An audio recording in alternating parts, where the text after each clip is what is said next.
Good evening, everyone. Thank you so much for your patience. We apologize for the late start, but it is good to see everybody. I do want to say welcome. We're going to start tonight's meeting with the introductions, and we'll start to my right with the clerks.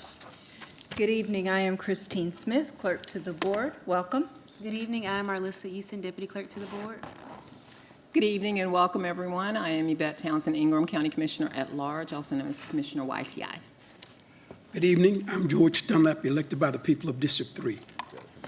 Good evening and welcome. My name is Lee Altman, County Commissioner serving at large, and I also have the privilege of serving as Vice Chair. Welcome. Good evening again. My name is Mark Jarrell. I've been elected by the people of District 4. I didn't know I had that reaction.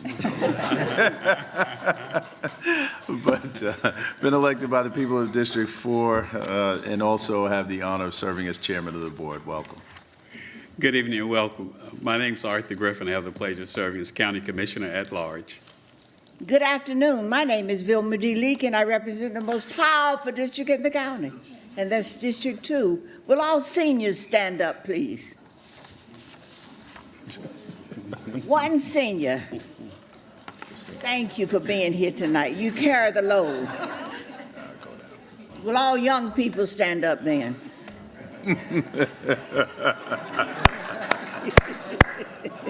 Thank you. Thank you, Mr. Chairman. Thank you, Madam. Good evening. My name is Susan Rodriguez McDowell, and I have the honor of being elected by the people of District 6. Good evening and welcome. I'm Mike Bryant, Mecklenburg County Manager. Good evening, Tyrone Wade, County Attorney. All right.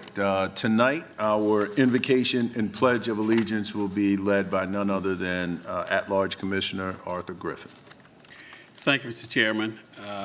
Invocation is a time where organizations kind of reflect, talk a little bit about their purpose. And I just want to go back to my last invocation when I kind of talked about the parable in the Bible about the Good Samaritan. We certainly talked about the role of stopping to help the individual. I think most people understand that piece of the Bible. It's in chapter 10 of Luke, verses 25 and 34. I ran out of time when we started talking about that road from Jerusalem to Jericho. The road from Jerusalem to Jericho was often known as very treacherous, where people were robbed and killed. And it lasted for so long that they nicknamed that road the Way of the Blood. And I shared that because even during our budget discussions, I coined a phrase called learned institutional indifference. And even there, people knew about the difficulties in going from Jerusalem to Jericho. And I say that we have a responsibility as elected leaders in Mecklenburg County, not just to do the Good Samaritan role, but also to do the heavy lifting of straightening up that road to make it less treacherous and to make sure that we can create conditions for people to be reasonably successful with the quality of life. And so with that said, please join me, if you wish, as I say a little prayer. Heavenly Father, thank you for this place and space this evening.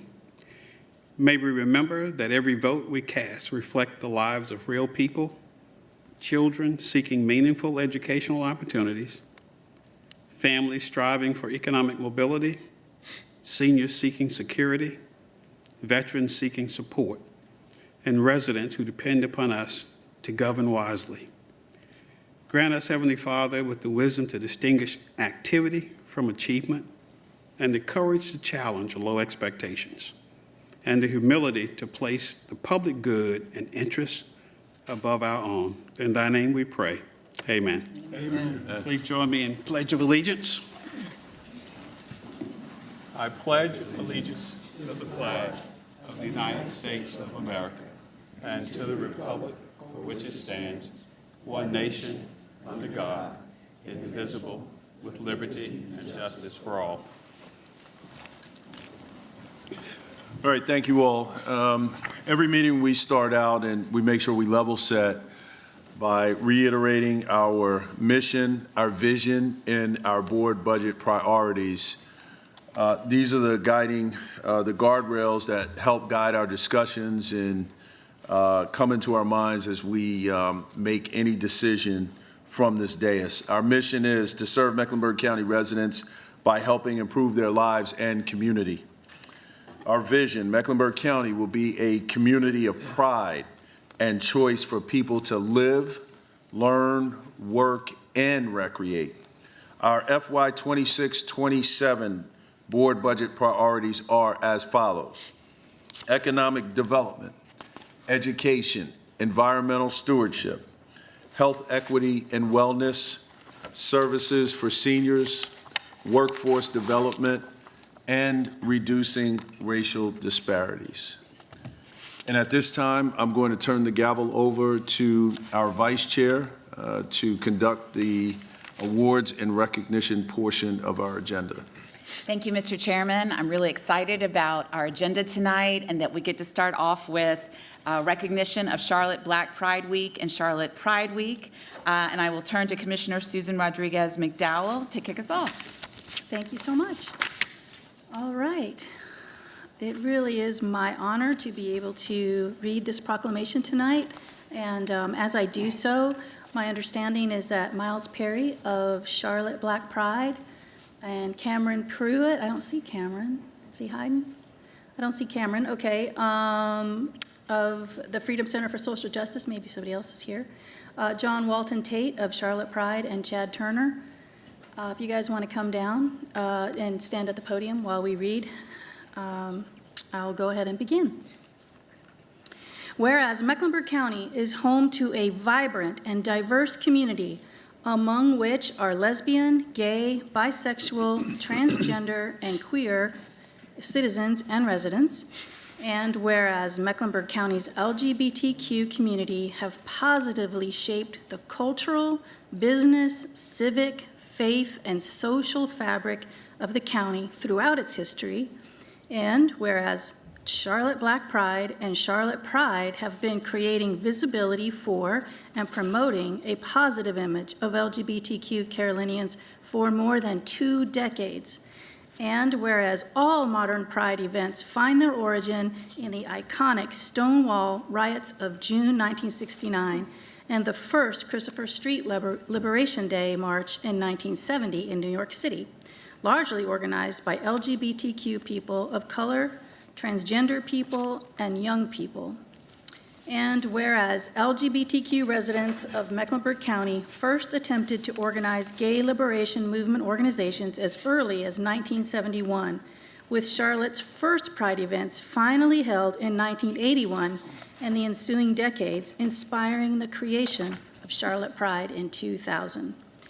And whereas Charlotte Black Pride was founded in 2005 with a mission to promote LGBTQ pride primarily for, but not limited to, members of the Black community, while building social awareness, embracing spirituality, and celebrating the diversity that exists within our community.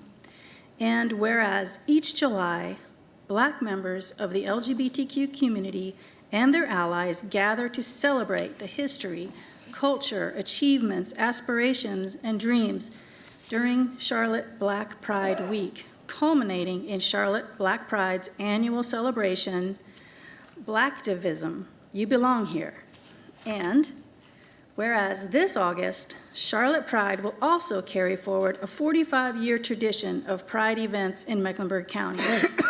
So now, therefore, be it resolved that the Mecklenburg Board of County Commissioners does hereby proclaim July 11th through 18th, 2026 as Charlotte Black Pride Week, and August 7th through 16th, 2026 as Charlotte Pride Week in Mecklenburg County, and encourage all citizens to join us in this special observance.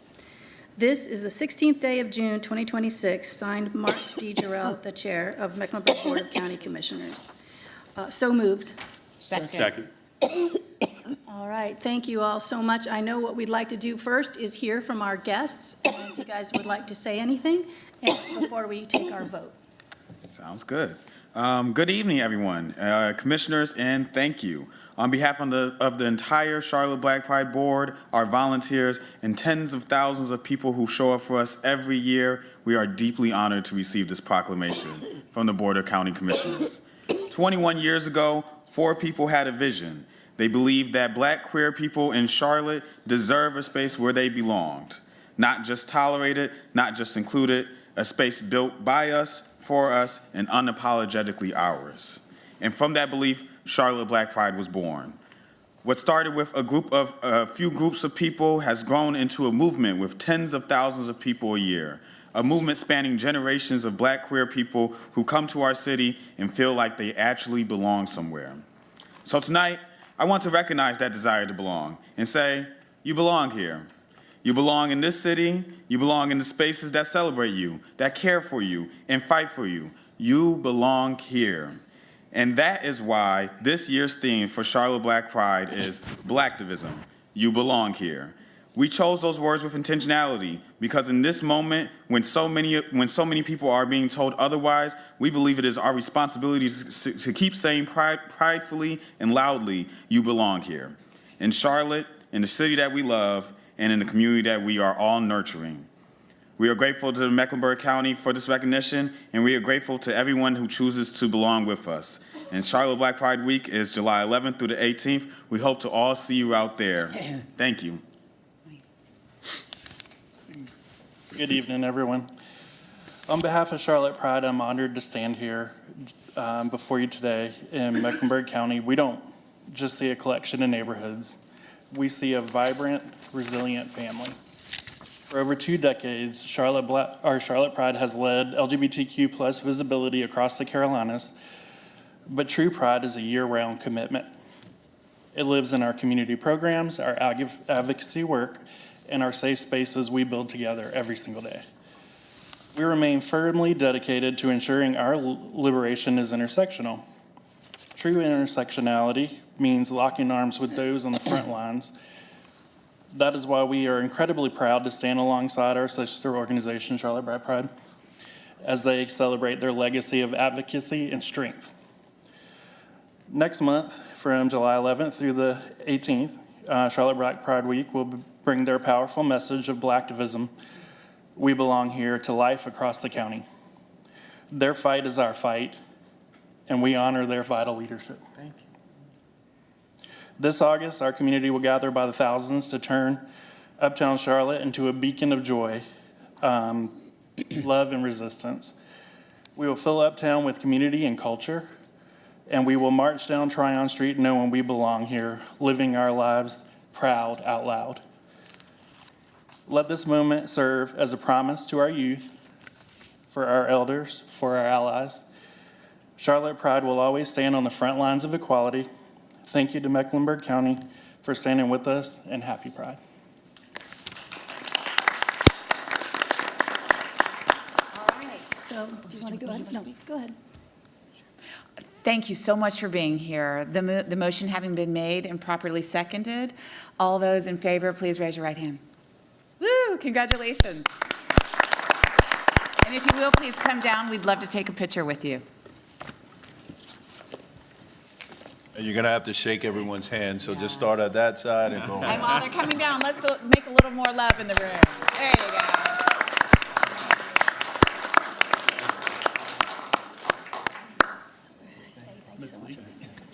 Congratulations. Thank you so much. Congratulations. I miss getting to see you. It's sad. Congratulations.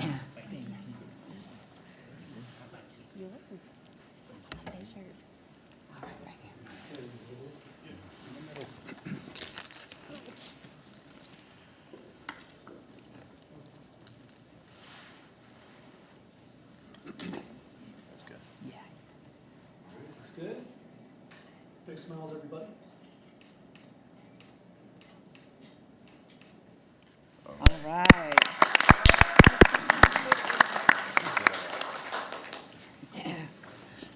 All right. We will now turn to Commissioner Yvette Townsend Ingram for the Vitiligo Awareness Month proclamation. Thank you, Madam Vice Chair, and I get the honor of presenting this proclamation. Mecklenburg County, North Carolina proclamation, whereas vitiligo is an autoimmune skin disease causing loss of pigment from areas of the skin resulting in irregular white spots or patches And whereas vitiligo affects more than 2 million Americans and between 0.004 to 2.28% of the population worldwide, and even higher in certain regions, it can appear at any age and can affect all people regardless of gender, race, and ethnicity. And whereas while the condition is not typically associated with physical pain, the psychological and social effects can be significant for many affected individuals, especially children and those with darker skin. And whereas approximately 15 to 25% of people with vitiligo are also affected by at least one other autoimmune disorder. And whereas researchers and medical professionals are working to better understand and treat vitiligo, although there is currently no known cure, treatments are available that can help with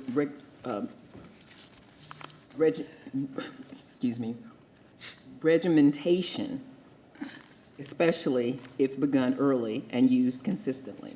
And whereas the mission of the leaders of North Carolina Vitiligo Support Community Group and its members is to support and empower individuals with vitiligo, as well as educate, advocate, and spread awareness. And whereas the North Carolina Vitiligo Support Community and its leaders have been designated by the Global Vitiligo Foundation to host the 2026 World Vitiligo Day USA Conference from June 26th through June 28th in Charlotte, North Carolina, marking a decade of resilience, strength, and beauty. And whereas Mecklenburg County encourages citizens to increase awareness, understanding, and support for individuals with vitiligo in communities throughout the county, now therefore be it resolved that the Mecklenburg Board of County Commissioners does hereby present or proclaim June 2026 as Vitiligo Awareness Month in Mecklenburg County and encourage all citizens to join us in this special observance. This 16th day of June 2026, signed Mark D. Jarrell, Chair, Mecklenburg Board of County Commissioners. So moved. Second. All right, Madam Clerk, did we have someone here to receive this? No, ma'am. Okay, great. All right, then, the motion having been made and properly seconded, all those in favor, raise your right hand. And that is unanimous. And then lastly, we will turn to Commissioner Arthur Griffin for our proclamation honoring Juneteenth Day of Observance. Thank you, Madam Vice Chair. Is anyone here respect to Juneteenth? President of the NAACP. Corinne? No. All right, Reverend Mack, would you like to come down? Would you like to come down and receive it? Yeah, let me read it first and get it into the record. Mecklenburg County, North Carolina proclamation. Whereas on June 19, 1865, more than 2 years after the signing of the Emancipation Proclamation by President Abraham Lincoln, Union troops arrived in Galveston, Texas, to free 250,000 people still being held in bondage. And whereas June 19th became the emancipation date of Black Americans' long suffering for freedom in the United States, and whereas through works of activists like Miss Opal Lee, known as the grandmother of Juneteenth, and former state representative Al Edwards, who authored the bill that made Texas the first state to designate Juneteenth a holiday in 1980. Juneteenth became a federal holiday on June 17, 2021. And whereas the celebration of Juneteenth is a recognition of the endurance, the strength, and resilience of Black Americans over oppression and inequality in the United States, and whereas the tradition of celebration has remained throughout the generations, as Juneteenth is honored with family gatherings, prayer, festivities, drumming, dance, inspirational speeches, art, poetry, readings, picnic, games, singing, and fellowships. And whereas for African Americans, Juneteenth is a tribute to the strength and perseverance of our ancestors and a reminder for all Americans to commit to the eradication of racism and inequity. Now, therefore, be it resolved that the Mecklenburg County Board of County Commissioners does hereby proclaim June 19, 2026 as Juneteenth Day observance in Mecklenburg County and encourage all citizens to join us in this special observance. This 16th day of June 2026, Mark D. Jarrell, Chair, Mecklenburg County Board of County Commissioners. So moved. Second. Motion having been made and properly seconded, aren't we so lucky that you're here? Would you like to offer any comments? I'd just like to invite everyone on the dais as well as in the room to our June 19th Juneteenth celebration at Little Rock Amy Zion Church. On June 19th at 5 o'clock, we'll have a full, free soul food meal for you. God bless you all. I just want to say, if I can, make a couple of comments. Ms. Opal Lee, born in 2026, whose home burned down in 1939, at the ripe old age of 89 in 2015, decided that Juneteenth should be a national holiday. This lady, 89 years old, walked a little over 2 miles each day in her efforts to advocate for this holiday because it reflected the time that it took from the signing of the Emancipation Proclamation to the time that information got to Galveston, Texas.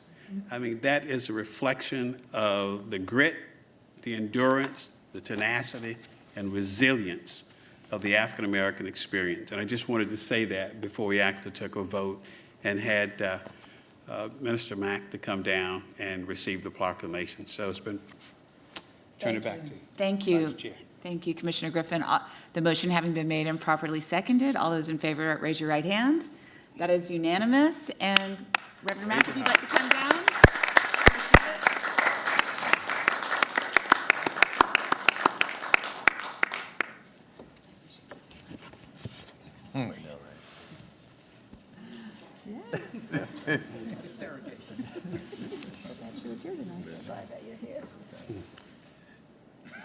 Congratulations. Thank you so very much. You know how we do. Stop it.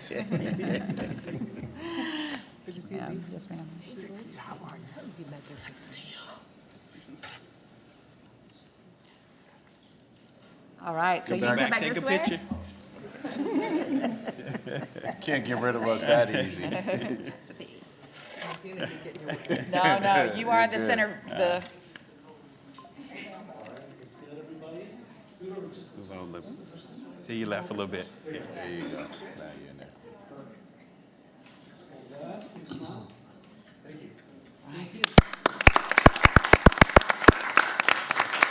All right, back to you, Mr. Chairman. All right. Thank you, Madam Vice Chair. Thank you, everyone. Next item on the agenda is Arts and Culture Moment, the Community Connector Grant. So at this time, we'll receive a presentation on the Community Connector Grant. I'll turn it over to Commissioner Rodriguez-McDowell to give us the presentation. Thank you, Mr. Chairman. Today, we are taking a moment to highlight one of the Arts and Science Council's newest and most impactful investments in our region, the Community Connector Grant.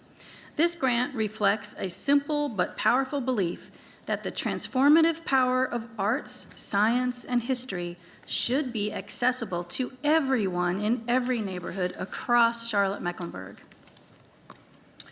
The Community Connector Grant supports both creative individuals and nonprofit organizations who are developing new programs or expanding existing ones that bring people together through cultural experiences. At its core, this grant is about connection. Connecting residents to creative opportunities, connecting communities to one another, and removing barriers that may prevent people from participating in arts and culture.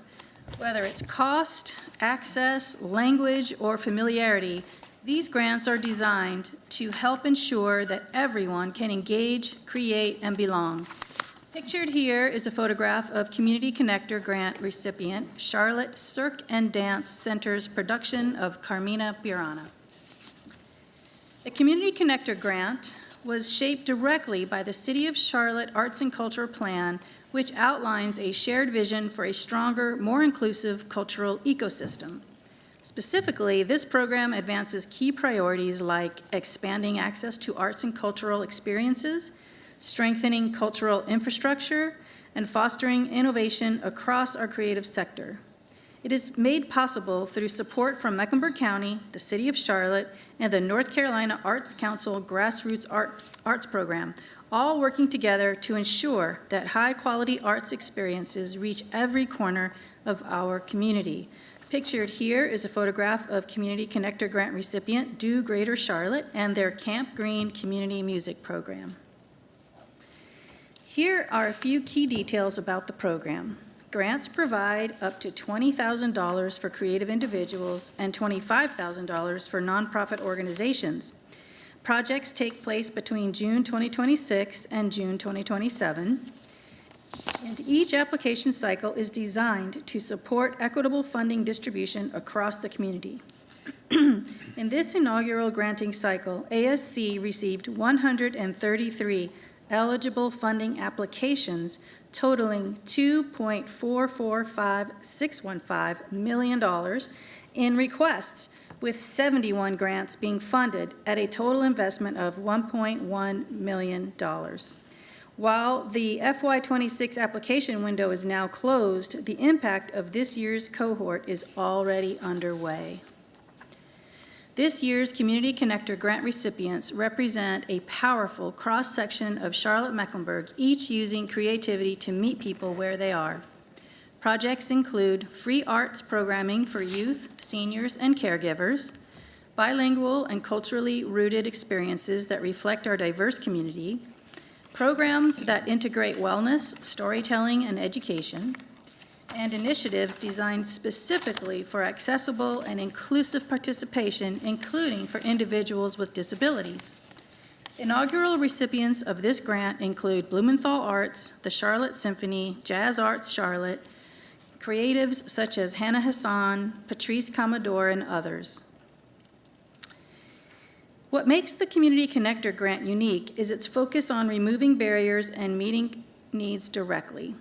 These are not one-size-fits-all programs. They are community-driven, culturally responsive, and deeply rooted in place. Together, they are helping to build a Charlotte-Mecklenburg where creativity is not just something we experience, but something we all participate in. Pictured here is a photograph of Community Connector Grant recipient Baron Dance. ASC is thankful to Mecklenburg County for their support and the Community Connector Grant, and we are proud to support these incredible artists and organizations who are helping strengthen our community through creativity. ASC encourages all in attendance to explore this year's Community Connector Grant recipients, share these opportunities within your networks, and continue supporting the arts as a vital part of our community's growth and well-being. So if you'd like more information, you can visit artsandscience.org. And that is it. Thank you so much, Mr. Chairman. Thank you, Commissioner. We appreciate that moment. Next on the agenda is public appearance, but Madam Clerk, we don't have any speakers, correct? We do not. All right. So with that, since there are no speakers, we're going to move to appointments. First appointments that we need to take care of are Region F, Aging Advisory Committee. At this time, we need a reappointment. A reappointment is needed on the Region F Aging Advisory Committee for 1 2-year term expiring June 30th, 2028. Terry Williams is eligible for reappointment. So moved, Mr. Chairman. Second. Moved and seconded. All those in favor say aye. Aye. Opposed? All right. Terry Williams is reappointed. Next, nominations or appointment is needed on the Region F Advisory Committee to fill 2 2-year terms expiring June 30th, 2028, effective July 1st, 2026. For the delegate slot, are there any nominations? Natasha Young. Okay, Natasha Young Davis has been nominated. Any other nominations, Commissioner Rodriguez-McDowell? Dawn Adams Miller. Dawn Adams Miller. Any other nominations? Move on to said two names. Is there a second? Second. Second. All right, moved and seconded for Dawn Adams Miller and Natasha Young Davis. All those in favor say aye. Aye. Opposed? Ayes have it. Next, appointment is needed on the Region F Aging Advisory Committee to fill one-year term expiring June 30th, 2027. This will be effective July 1st, 2026. It's the alternate slot. Jeffrey Dean is eligible to move into the alternate slot. So moved. Second. Moved and seconded. All those in favor say aye. Aye. Opposed?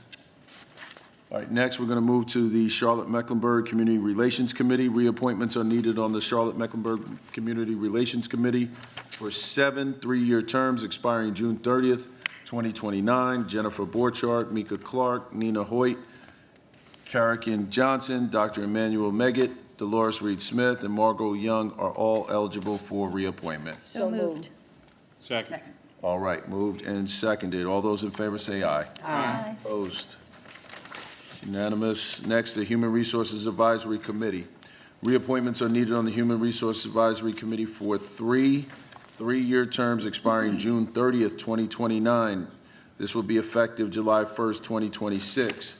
Stephen Jarrett, Nahemi Owen, and William Rothenbach are all eligible for reappointment. So moved. Second. Moved and seconded. All those in favor say aye. Aye. Opposed? Ayes have it. Next, Library Board of Trustees. Before we go here, just remember, this particular committee, this board requires interviews.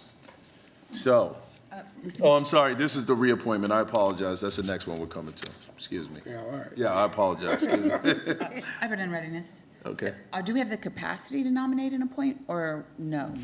Well, the policy is, Gotcha. Gotta be interviewed. gotta be an interview.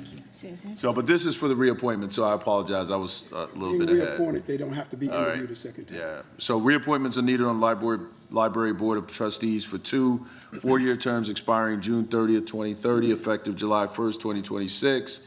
Peggy Brookhouse and Stacy Brown are eligible for reappointment. So Chair of moved. PRC, the chair of the CRC recommends, I don't know why I say CRC, Madam. Library Board. That's error. Error, okay. Chair of the Library Board recommends Peggy Brookhouse and Stacy Brown for reappointment. So moved. Second. Moved and seconded. All those in favor say aye. Aye. Opposed? Ayes have it. Now, nominations are needed for Library Board of Trustees to fill 1 4-year term expiring June 30th, 2030. Chair of the Library Board recommends either Devira Robinson or Linda Spearman Scott. Commissioner Griffin. Linda Spearman Scott. Second. Any other nominations? Yes. Nominate Devire Robinson. Okay. Second. Okay, so that, Madam Clerk, we will have to, both of these two have been nominated. Any other nominations? Any other nominations? Nope. Just those two? Yes. Mr. Dunlap. No nomination, but given our schedule, I'm going to ask that the board consider extending the term of the current persons until we return to our September meeting. So moved. Second. All right, it's been moved and seconded, so we have a motion on the floor to extend the terms until we return from at the September meeting to dispose of this. All those in favor, say aye. Aye. Any opposed? All right, so Madam Clerk, you got that? Yes, sir. All right, perfect. And then with respect, let's go back to the nominations. Right now, I have 2 people that were nominated, Devira Robinson and Linda Spearman Scott. Both of those will come to us for an interview. I'll assign a committee to take care of the interview process. Good? All right. We are going to move to public hearings. We have quite a few. There are 5 tonight. I believe they should be grouped. If they're, colleagues, if they're not grouped the way that I call it, please just stay with me. It's just Ebenezer and his team have a couple, and then obviously there are 3 coming from Clay.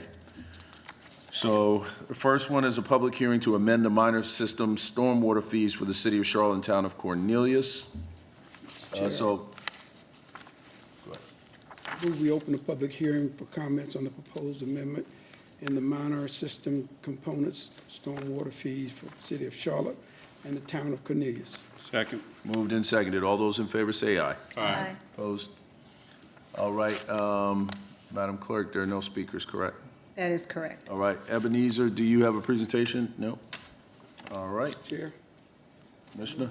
I move that we close the public hearing and adopt the resolution authorizing amending minor systems fees for the city of Charlotte and the town of Cornelius. Second. Moved and seconded. All those in favor say aye. Aye. Ayes have it, Madam Clerk. All right, next we have a public hearing for flood mitigation program retrofit program policy update. We do have a presentation for this one. Let's open a public hearing first, and then we'll receive the presentation. You want to give me a motion? Offer a motion that we receive information for the presentation first, and then open the hearing for comments on the proposed amendment for the retrofit program policy department. Moved and seconded. All those in favor say aye. Aye. Ebenezer, you're recognized. Thank you, Commissioner, for the opportunity to make a couple of brief comments, and then one of our storm water team members, Dave Craning, is going to walk you through the presentation. As you know, Louisa Stormwater Division is actively involved in managing flood risk in Mecklenburg County, primarily done through the ordinances we have in place regarding new developments, and then also we do stormwater purchases of flooded properties. The third leg of that stool is what we are going to be talking about, a retrofit policy, where we do provide grants for homeowners to make preemptive repairs to the properties. This particular program was created in 2015 because the state allowed the creation of the program by a statute in June 2014.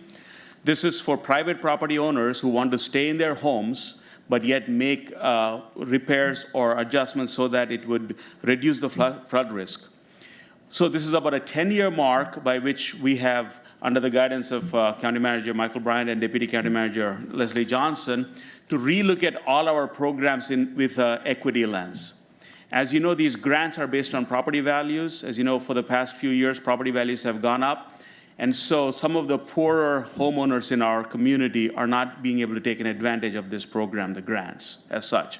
So you will hear the presentation of what we are recommending in terms of changing the matrix so that more of our poorer homeowners can also take advantage of this program with a greater cost share from the county so that we can reduce flood risk further. So that's the desire, and that's our proposal. This has been presented to both the Stormwater Advisory Committee and the Environmental Stewardship Committee, and so now it's coming before you for public hearing and potential adoption. With that, I will introduce Dave Craning, who's the project manager that manages the retrofit program in Louisa Stormwater Services. Thank you. Thank you, Ebenezer. Yes, I'm here tonight to talk about the retrofit policy updates and revisions. And great. So, as Ebenezer said, we consider lowering flood risk in Mecklenburg to kind of the strategy behind it is a three-pronged approach or three-legged stool. We have an active buyout program that's been in place since 1999. We do both pre-storm and post-storm acquisitions of flood-prone properties, for those properties in the floodplain. That's a completely voluntary program. Similarly, the retrofit program, which we are talking about tonight, is also a voluntary program, and as Ebenezer said, it is a grant program to provide owners of flood-prone property with funding to lower the flood risk on their homes or businesses. It's also a voluntary program. The third aspect, which is our ordinance enforcement, is non-voluntary, and essentially the important component of that is our ordinance has a requirement that when a home or a business is damaged beyond a certain point, the property owner must make it safe and compliant with our ordinances before they can move back in. So that part of our stormwater ordinance is required for us to be a participant in the National Flood Insurance Program. So in other words, to offer federal flood insurance through FEMA, we have to have that provision in our ordinances. So the retrofit program can be used by folks that hit that obstacle, that hit to be able to fund these improvements to their property to lower their flood risk. But together, these three things form our strategy for reducing flood risk in Mecklenburg County. Specifically, retrofit program, which is what we're talking about tonight, this grant program for folks to reduce their flood risk on their property, was enabled through a state statute back in June of 2014. That statute requires development of a policy document with approval of the Board of County Commissioners. In August 2015, that original policy document was approved by the board, and we continue to use that policy till today. 2020, we began an internal stormwater review of the completed projects, applications, and policy, and that review has been ongoing since then. We've looked at the program using an environmental justice, a disparity lens, with the anticipation of bringing policy updates for consideration by the board as part of our strategic business plan in this fiscal year. So we have prepared the revised policy document. It has been presented to the Stormwater Advisory Committee on May 21st and approved, and it has also been presented to the Environmental Stewardship Committee and approved or endorsed on June 1st, 2026. So a little bit more about what exactly retrofit is. Again, it is a grant program that provides owners of flood-prone property with funding to be able to lower the flood risk on their structure, their home. And we can fund various in-place flood mitigation techniques, including demolition, elevation, like we show in the picture on the slide, as well as several other floodproofing techniques. Grant funds are paid as reimbursement after work is complete, although we are able to reimburse on an interim basis, so there can be several reimbursements throughout the course of a project. It is entirely funded by stormwater fees. So this slide is really the result of the reviews that we've done over the years. The map on the left side of the slide shows Mecklenburg County, and we have the areas where the greatest density of these retrofit projects have been completed. Specifically, the upper left, the Riverside, River Haven, and Lake Drive areas on the Catawba River. They were flooded in 2019, and then subsequently during Hurricane Helene, they were flooded again in 2024. And then we have the area just south of the Uptown area, which is the Briar and Little Sugar Creek areas. Those two together show the greatest concentration of these retrofit projects. I'll also point out on the map, those orange areas are what we call the lower income areas of the county. And the way we determine that is we use the US EPA Disadvantaged Communities layer, which is a layer that highlights lower income or overburdened portions of our community. So we'll just call that the lower income areas for this presentation, but that we get that from the US EPA. The table in the middle shows our completed projects. We've completed a total of 40 of these projects thus far since 2015. I'll draw your attention to the red boxes. We've had 172 applications that came from those low-income areas, those orange areas on the map. 172 applications, but only 10 completed projects in the low-income areas. Now, even that statistic is somewhat misleading, because if we look at the last 5 years, there have only been 2 projects completed in the low-income areas. And one of those was an LLC that tore a house down and built back a duplex that they planned to rent. And the other one was a partnership project with an HGTV television show that elevated a house in partnership with the homeowner and us. And so really what I want to emphasize is over the past 5 years, we have not generated any projects in the low-income areas for this program. So we know we have a problem making this program available in these areas. So we made this realization. We reached out to folks working in the affordable housing space to try to learn. These groups are already working in these areas. We initially went into that thinking we could form a partnership. However, partnerships are not currently viable because of capacity issues by a lot of these entities working in that space. However, they did give us a lot of feedback on what we could do to change our program to make it more implementable in the low-income areas. And specifically, they suggested to us that we increase the contribution of stormwater funds for these projects, and that secondly, we allow for a designated agent, such as a nonprofit or other private entity, to act on the owner's behalf. So currently, the program requires that the homeowner fill out the application, submit the application, get bids from contractors, manage the construction project, and manage the money. So the feedback we got from the affordable housing space is that could be a real obstacle for some people, and that we should consider allowing owners, homeowners, property owners to designate someone to work on their behalf. So that was feedback. Those are the two main takeaways from those interactions that we had. We also found that the matching contributions were no longer meaningful. This policy document was written in 2015. The matching contributions are based on property value. Property values have changed significantly in this community since 2015. We've already observed that relatively few projects were implemented in the low-income areas of the county, and again, the challenge with project management. So specifically, changes to the policy.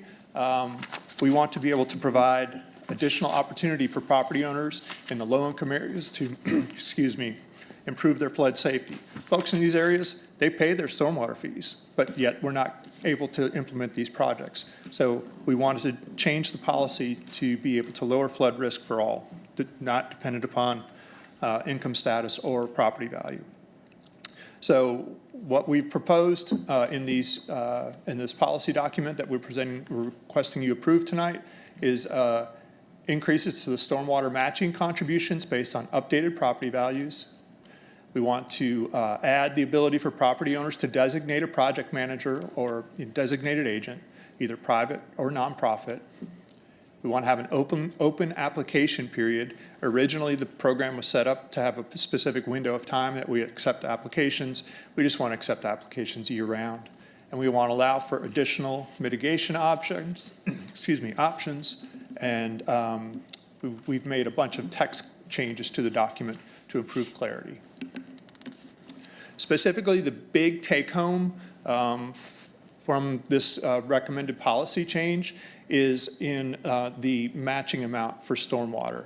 The table on the left is our current policy, and you can see in that table how the matching contribution that stormwater provides changes depending upon the property value. I'll just point out 90%, stormwater currently pays up to 90%, but that's only for a property where the value is up to $90,000. Well, as it turns out, there's only one of those in all of the low-income areas of the county. So really, having that category is almost useless for us. So I'll point out our proposed policy where we have 289 eligible eligible projects where stormwater would contribute 90% or more. So we're planning to greatly increase the cost effectiveness, especially in the low-income areas, for this program to make it more attractive and to get these flood risk reduction techniques implemented in these areas. So looking forward, if these changes are approved, we plan to educate property owners on the benefits of flood mitigation. Nationally, $1 spent on mitigation saves $6 in flood losses. An ounce of prevention is worth a pound of cure. We want to position the retrofit program to respond. This whole concept of if a home is damaged to a certain point, the owner is required to make it safe, bring it into compliance. We want to make sure that the program is positioned for folks in the low-income areas to be able to use this program to make those necessary repairs. And then also, unfortunately, most of our work in this arena happens after floods. So when we've been very fortunate, and we haven't had truly significant flooding in these low-income areas over the past several years, but the statistics indicate that we're going to have one at some point. So we want to make sure that the program is properly positioned for that event when it does happen. We also want to ensure that we, Stormwater, are present in at these affordable housing meetings. We've kind of made connections in this community. They've given us great feedback. We want to consistently reinforce the awareness of the program and our floodplain regulations, as well as convince them that floodproofing homes is indeed a critical repair and that everybody deserves to be safe in their home. Lastly is outreach. We plan to get the message out in the community in a 3-phase approach. We plan to start with the historic West End public meetings.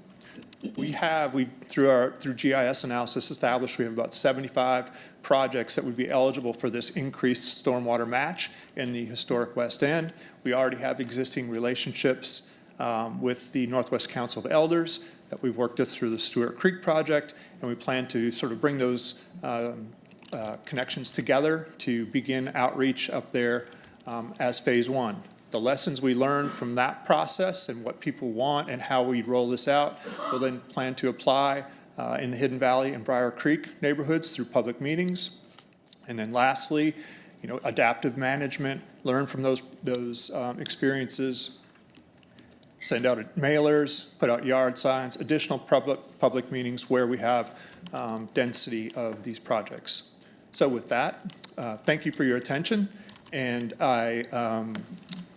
we are asking that you approve these policy changes.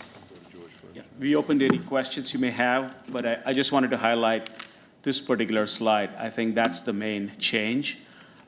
Previously, for a home up to $90,000, if they have a $10,000 HVAC replacement, they would have to bring $1,000 to the table. Under this new, they only have to bring $100 to the table. So you would reimburse. So by state law, we cannot reimburse 100%. Sure. We cannot reimburse 100%, so they need to have some skin in the game, and so that's why this is modeled, putting the equity lens in place. Appreciate any questions. Thank you. I'm sure there's questions and comments. Let me go to Commissioner Dunlap first, Griffin, Leak, Rodriguez, McDowell, YTI.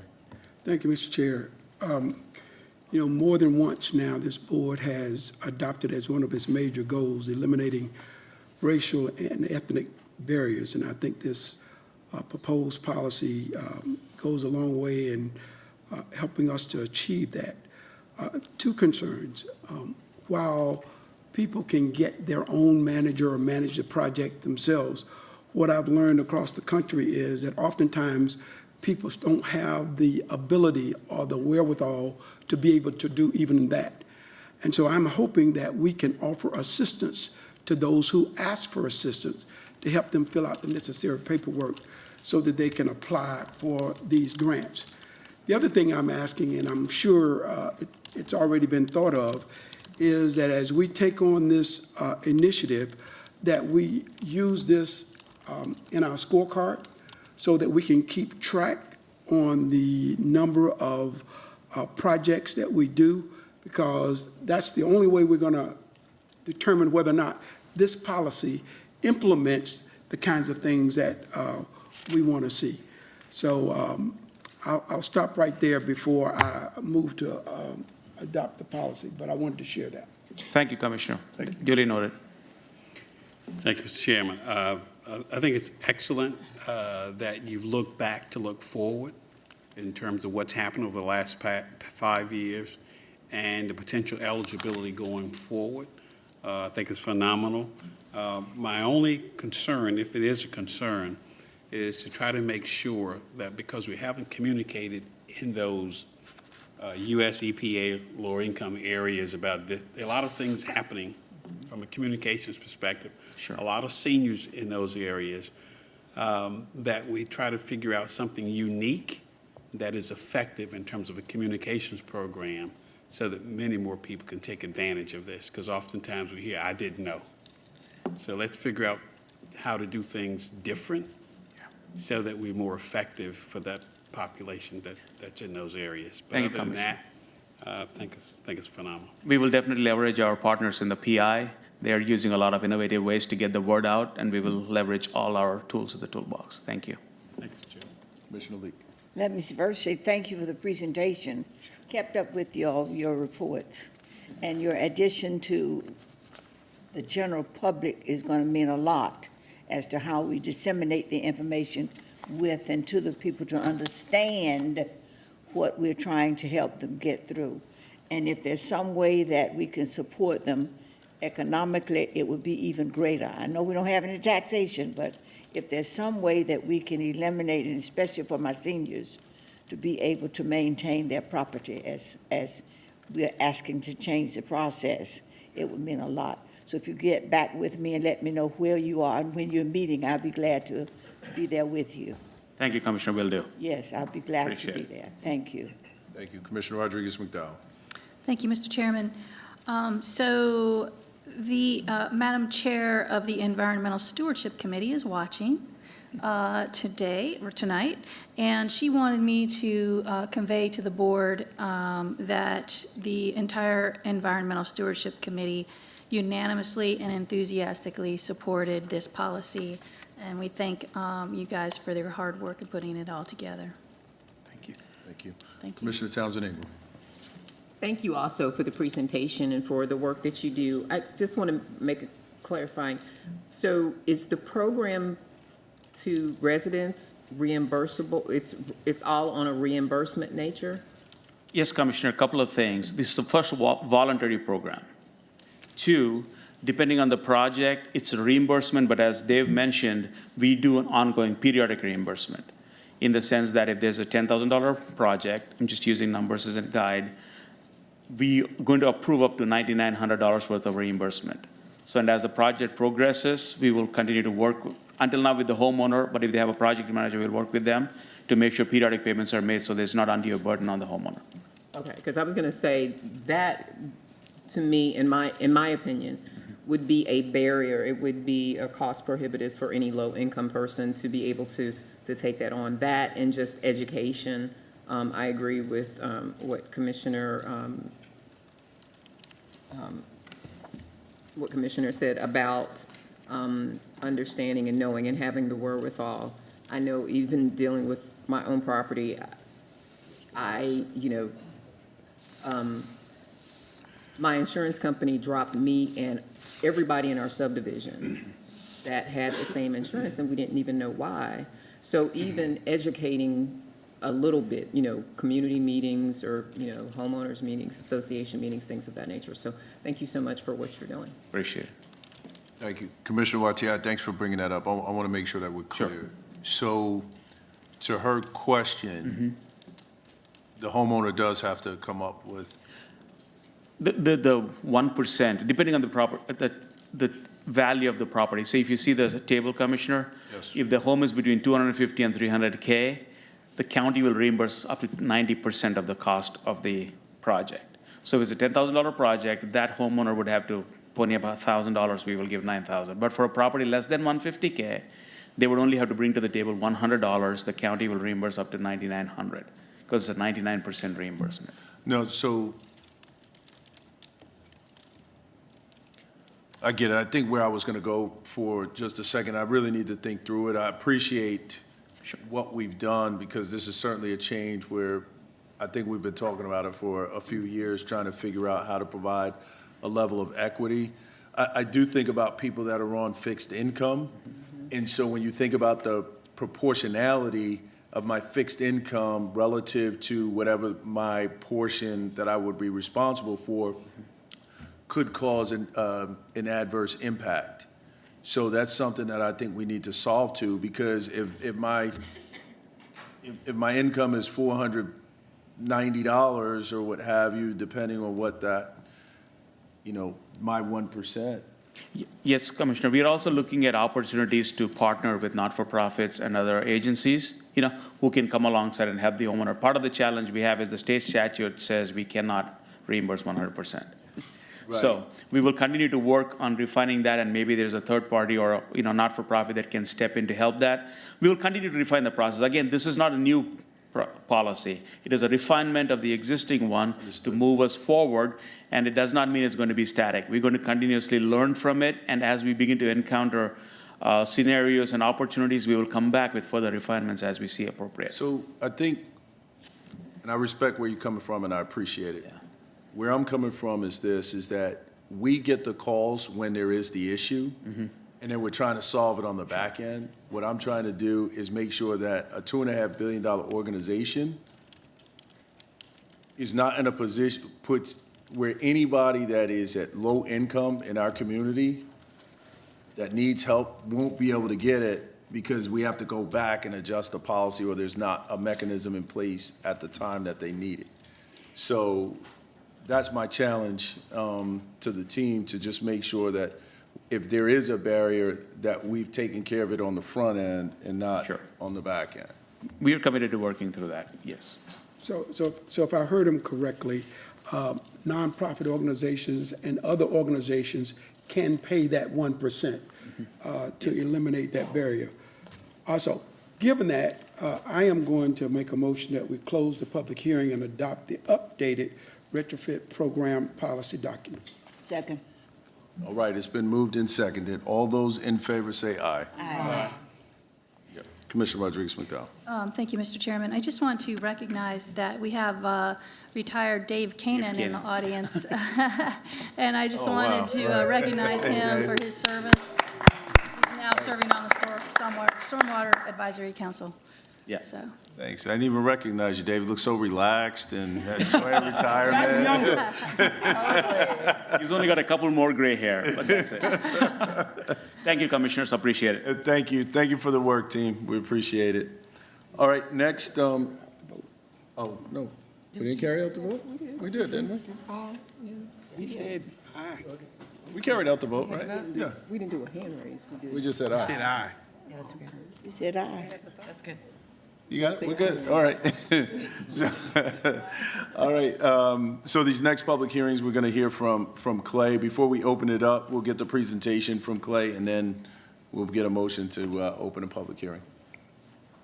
And this is business location expansion, Averitt Express. Good evening, Commissioners. I am honored to be here tonight to present for your consideration Business Investment Program Grant for Averitt Express. Company, let me give you a little bit of background here. Averitt Express is founded in 1971 in Cookeville, Tennessee. It's a freight transportation, logistics, supply chain management company with international reach in more than 100 countries. They currently have a location in Mecklenburg County at 3708 Westinghouse Boulevard. They have a 40,000 square foot facility with about 180 employees. And they bought land off Beam Road and Shopton Road for a possible expansion that would include adding a regional campus with sales, safety, operations, and a training center. So, project details. This would be a $239,139,000 new taxable investment, and that's split between real property and personal property. They would hire 211 new employees at an average wage of $81,769. I will note that there are 182 jobs at risk, which is what they currently have. If they were to move this to another location, all of those jobs would disappear. So in a way, it's a 211 plus 182 because you'd be saving those jobs here. And the competition for this is York County, South Carolina. And this map is just to show you the proposed location in relation to Mecklenburg County landmarks you might know. 2130 Shopton Road, Steel Creek subdivision, Commission District number 2. Now, let's take a look at the project incentives that have been proposed for this. The county is offering 5 years at a 50% rate for grant for about two of the proposed new investment, $2,876,000. The City of Charlotte is offering 5 years at 90% because this is a larger investment, so they're upping their percentage a little bit to $2,898,710. This is a little unique in that the state is not participating the way they normally do in projects like this because we'll talk about the wages. For what they are, the wages are good. But the state has laws that prohibit them from offering incentives to companies if the average wage of the county, if this deal is below the average wage. Of course, the average wage includes all the CEOs who are here, all the upper management who's here.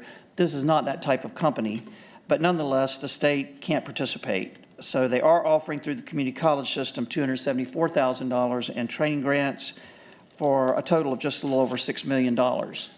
And when you look at the types of jobs that are being proposed, these are good jobs for people who don't necessarily have college education, file clerks, truck drivers, materials handling, which is warehousing jobs, first line supervisors, truck mechanics, these types of jobs. And you can see that in these cases, the average wage for these individual jobs is better than the average wage for that particular job in the county.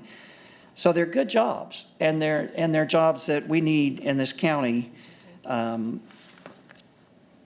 just to reemphasize some things, we do run this through a cost-benefit model, and what this shows is that Avery Express is expected to create an additional cumulative net of $1,217,000 in sales tax revenue by the end of year 5 for the county.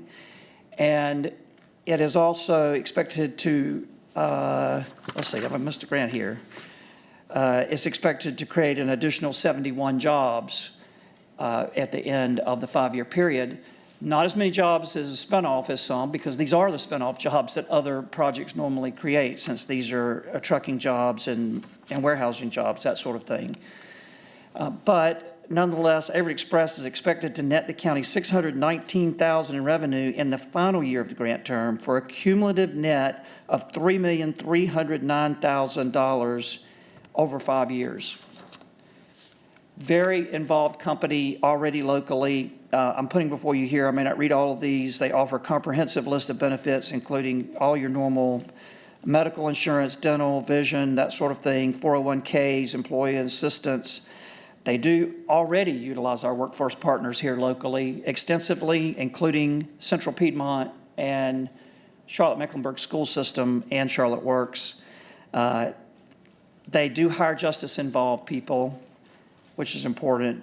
They also, most of these positions do not require a degree, and they support local philanthropy already through things like Humane Society, Hurricane Relief, Second Harvest, and Good Samaritan. They also have a foundation that has given more than $17 million to charities. That's not just here, but throughout their system since 1986. And there's certainly more. I would point out that one of the main things to point out here is that they are active in our school systems with Central Piedmont and with local Charlotte Mecklenburg schools in things like classroom visits, offering facility tours for students, and they also have on-the-job training in things like dock to driver, which can lead to a commercial driver's license. So all around, a very good citizen that's already here already. So tonight, we're requesting the Board of County Commissions to vote and adopt a resolution to approve a 5-year, 50% business investment program grant to Avery Express for a not-to-exceed amount of $2,876,000 and authorize the county manager to negotiate and execute that contract.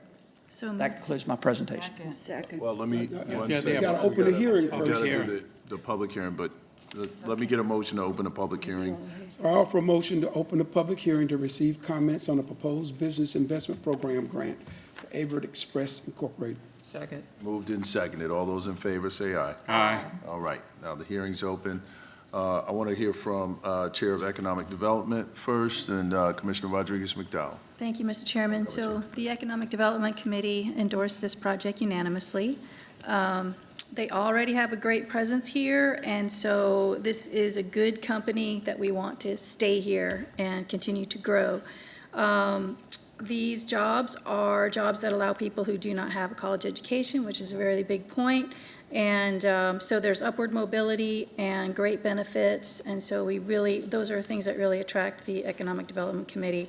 Also that they hire justice involved, and they have a track record of supporting our nonprofit and philanthropic community. So for us, it's a win-win-win all around. Thank you, Mr. Chairman. Thank you. Commissioner Townsend Ingram, then Commissioner Leak.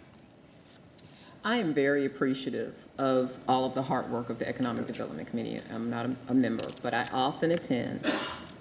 And I just want us to be able to take the lead on raising the standard. You know, I have a problem with us calling all of these jobs good jobs. Yes, the intent, the overall intent of the whole program is good. But one, I want to see with our grants that we offer tax incentives to, that they offer more that is geared towards our priority, like transportation assistance to their employees or childcare subsidies, something. In addition to the salary, if they're not going to offer the one thing, then they offer a salary that is a living wage. $35,000 a year is not a living wage here in Mecklenburg County. And I'm going to vote yes, but I want to always sound the alarm that we need to be leading and that we need to be the example of a county that is going to require businesses that come here, especially because, you know, we're kind of overloaded and we've got some problems with that, you know, with that growth. I think that we need to be able to pay the people that live here to live here. Because at $35,000 a year, one income, one salary, it's not going to cut it. But again, I applaud you guys for coming up with these deals. Thank you. Thank you. Let me go to Commissioner Leek, then Commissioner Griffin. Let me first say thank you to the Economic Committee for saying yes. As I look at this and I see that college degree is not necessary, but can be available through Central Piedmont Community College to help people to advance themselves even more so. When you talk about the number of jobs that they can, new people that they're going to hire, I know they're going to bring some people with them because they're already here, but they're adding 71 more people to the process. Am I right? I'm looking at you because you gave that spoke from. Yes, ma'am. So I'm excited about this. Yes, I want people to make a living wage, but if you're not making a wage, period, and you're getting started, this gives you an incentive to even do more. So I'm saying to this community, thank you to this board in supporting this, making sure that we hold people accountable. That's our job to do that. You bring it to us, and then we look at it and make sure that over the years as they are here and people are employed, the college is being paid to educate. They don't have to pay any money. So that's free. And dental care, insurance is free. So that in itself is salary, not just the money that you get across the board. So I hope our young people are listening to this. And our seniors. Seniors are not too old to work. We do better work than young folk because we last longer and we're committed. And I don't mean any harm when I say this, but there are those people who even resent the fact that we've lived a long time. So we need to get out of here, get out the way. So I'm sick of it. You need us for intelligence and for experience. We can take these jobs. Am I right, Madam President of the NAACP? Thank you. Thank you, Mr. Chairman. Thank you. Commissioner Griffin, then Commissioner Dunlap. And these same people talk about age, they old too up here. I'm young. I stood up when you said young people. No, anyway, about me. I certainly support this. I'm a member of the Economic Development Committee, and I think this is a good opportunity for Mecklenburg County. I might be misreading this. Clay, you clarify if I'm wrong, but the list that you put up, you know, it's what's the prevailing here, but the company's doing $57,000 a year, not $35,000. That's in that prevailing piece. So the company is actually offering a higher wage by $22,000. That's right. From that minimum. Right, there's an average wage for that position, and then what this company pays for that position, and they pay in every category a higher wage. So they're actually paying a higher wage than what's there. Higher. Yeah, and so the other The job? the other Yes. piece too is, Mr. Manager, Mr. Chair, and all, what I'd like to be able to share back to the public is, you know, those programs that Clay and team had brought to us 5 years ago, 4 years ago, we come back and say, look at what this company's doing, whether it's in terms of wages, Clay, or their contributions to nonprofits in the community, et cetera, to show that they're good citizens as well as bringing jobs. So there are a lot of opportunities, and I think we need to figure out how to share back to the public at some point. Thank you, Mr. Chairman. Thank you. Commissioner Dunlap. Well, Mr. Griffin did a good job summarizing my comments because I serve on that committee as well. I just think it's a great opportunity for those who may be underemployed or not have the educational background to get other jobs. It's a great opportunity for them to get started. Thank you. And I know Commissioner Rodriguez-McDowell, you had a I just wanted to speak to the actual chart. I think it was misread, and I just wanted to point that out. No worries. My mistake. No, it's all good. We're looking at a whole lot of different things, but your point is well taken overall. And so we're all driving to that same fact. If we're going to contribute public dollars, we want to make sure that the community is getting the maximum return on investment. So your point is well taken. I appreciate everyone who pointed it out, that this was an area where we exceeded that ROI for the community. So I think it's certainly a great investment. Thank you for that, Clay. And it's going to be in the community where it's needed. The business is going to be in the community. Absolutely, absolutely. So, Mr. Chair, I'd offer a motion that we approve the resolution for the 5-year 50% business investment program grant to Everett Express for not to exceed amount of $2 million. My eyes are dim. And close. $876,000, and to authorize the county manager to negotiate and execute the contract. And close the public hearing. We already made a motion.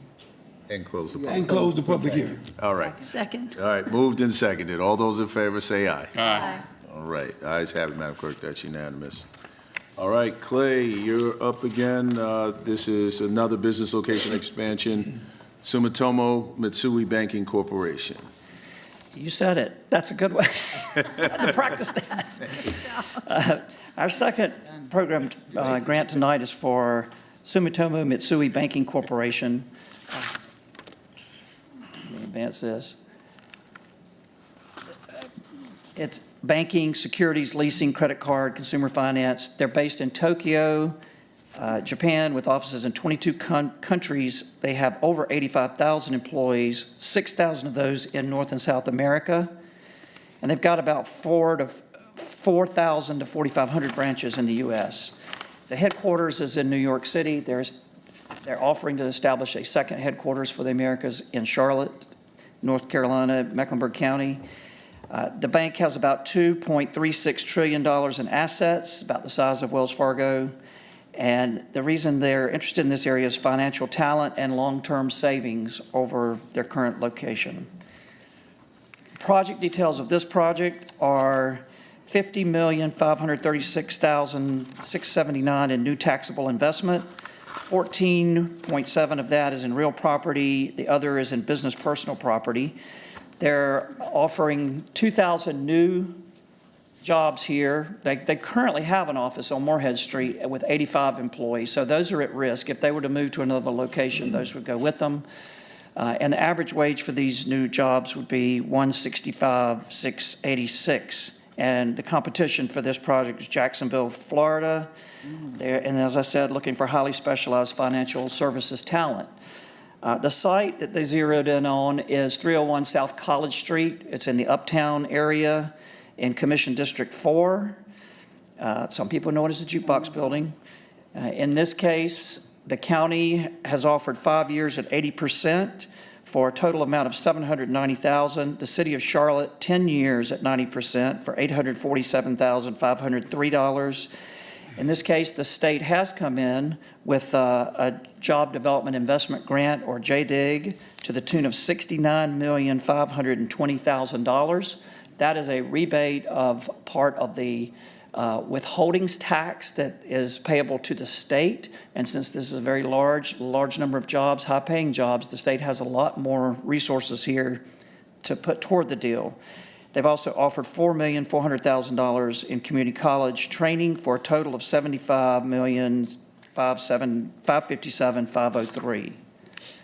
And when we look at the project impacts here, SMBC is expected to create an additional 1,531 jobs by the end of the 5-year grant term. These are jobs not with the company, but that are here because the company's here, the jobs that they will create just by being here. SMBC is expected to create an additional cumulative net of $11,600,175 in sales tax by the end of year 5. And they're expected to net the county $1,072,309 in revenue in the final year of the grant term for a cumulative net of $5,170,751 over 5 years. So tonight, we're asking for the Board of County Commission to vote to adopt a resolution to approve a 5-year, 80% business investment program grant to Sumitomo Mitsui Banking Corporation for a not-to-exceed amount of $790,000, and to authorize the county manager to negotiate and execute the contract. The funds are not paid until the investment is complete, the property taxes have been paid, and the jobs are created and verified. That concludes my presentation. Thank you, Clay. Let me go to the Chair of Economic Development. Don't we need to open the hearing and do all that? I Go over offer there. motion to Go over open there. the That's public right. hearing to receive comments on the proposed business investment program grant for Sumitomo Mitsui Banking Corporation. Second. Moved and seconded. All those in favor say aye. Aye. All right. Hearing is open. Now I'll go to Chair of Economic Development Committee. Thank you, Mr. Chairman. So the Economic Development Committee endorsed this project unanimously. This is, of course, a very exciting company, and they're providing 2,000 jobs for this one project. That's amazing. This puts Mecklenburg County in a stronger position as a financial powerhouse, not just nationally, but internationally. I think that when you look at this project and the last project, you can see how the economic development team is looking at jobs all across the spectrum and all across the income levels. And so we're not just focusing on one sector. We're trying to lift everyone in different categories. So this is a company that's already in our community. And we want to create a community where companies can put down roots and stay. So I think it's also important for us to note that they're planning to move into a 30-year-old, mostly vacant uptown office building. So this will help our center city by getting a great tenant for this, property. I think it's really important that we remember how that impacts our economy. So with that, the committee fully endorses this. Second. Commissioner Griffin. Yeah, I just want to add to what Commissioner Rodriguez-McDowell indicated, that 30-year-old building that's sort of not well occupied is not creating enough commercial taxes for us. Will also increase the tax base here in Mecklenburg County. But as you said earlier, I love the visual of raising the floor and the ceiling at the same time. We're raising the floor in terms of $57,000, and here's the ceiling at $165,000 for highly skilled financial jobs. And the visual that I have is that a lot of these young folk that are at TD Bank, that are other financial institutions that feel like they want a chance to move higher to a different level will have an opportunity to do that. They've gotten some initial training, and that this is an opportunity to move to a higher level in terms of the bigger bucks in terms of salaries. But it just gives the community a range of job opportunities in living wages, and I think that makes your community not only just attractive, but also livable in terms of having the diverse economic households here in Mecklenburg County. So I wholeheartedly endorse this proposal and look forward to finding ways to get people in the pipeline through Central Piedmont and other additional training that can take advantage of some of these jobs. But I really appreciate the chair of the Economic Development Committee's comments about really raising the floor and the ceiling at the same time. Yep. Thank you. Thank you. Commissioner Dunlap. Mr. Chair, I would move that we close the public hearing Approve a resolution for a 5-year, 80% business investment program grant to Sumitomo Mitsui Banking Corporation for a not-to-exceed amount of $790,000, and to authorize the county manager to negotiate and execute the contract. Second. All right, it's been moved and seconded. Everyone's been heard. All those in favor say aye. Aye. It's unanimous, Madam Clerk. Clay, you've got one more here, the Capital Group companies. Yes, sir. This was for a business investment program grant for the Capital Group. The Capital Group is the world's largest active fund manager. They were founded in 1931. They have about 9,300 associates with headquarters in LA, Los Angeles, with offices in 15 countries. They have $3 trillion of assets under management. That is not their money. That's money they're managing for others. The Capital Group offers a wide range of products, including more than 50 mutual funds that are known to many as the American funds, as well as EFTs, electronically traded funds, separately managed accounts, collective investment trust, and high net worth investment services. In this case, what we're looking at is about a $90 million investment that would create about 600 jobs. And of course, a lot of these jobs, they're financial service jobs, but in software developers, data scientists, investment operations, business operations, marketing, corporate functions. And in this case, the average salary is just over $200,000. They also have zeroed in on the uptown area at 101 North Tryon Street, where Monarch Food Hall is. The submarket is uptown. It's in Commission District 4. And in this case, the county is looking at 3 years at 50% for a program grant of $634,000. The City of Charlotte is at 5 years at a 90% grant for about $1,038,000. And the state, once again, has offered a job development investment grant because these are many jobs at a high salary. They have more payroll tax to play with. You're looking at a 12-year grant of up to $17,173,500. Community college system has offered 5 years of training at $1,080,000. So the total incentives offered would be $21,107,965 over 12 years.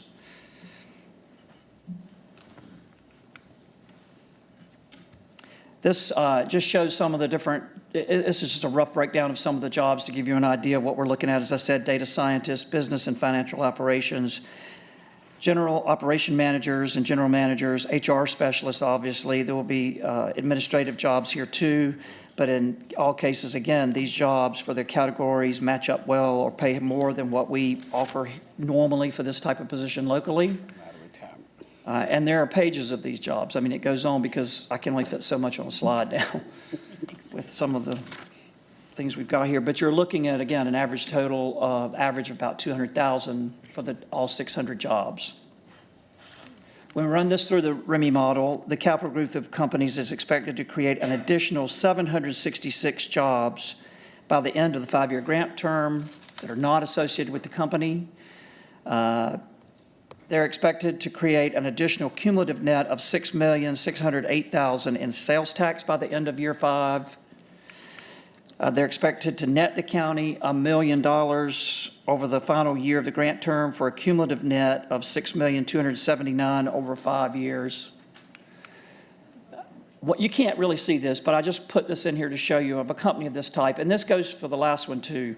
The small things that the audience probably can't see, these are more small business jobs that are created.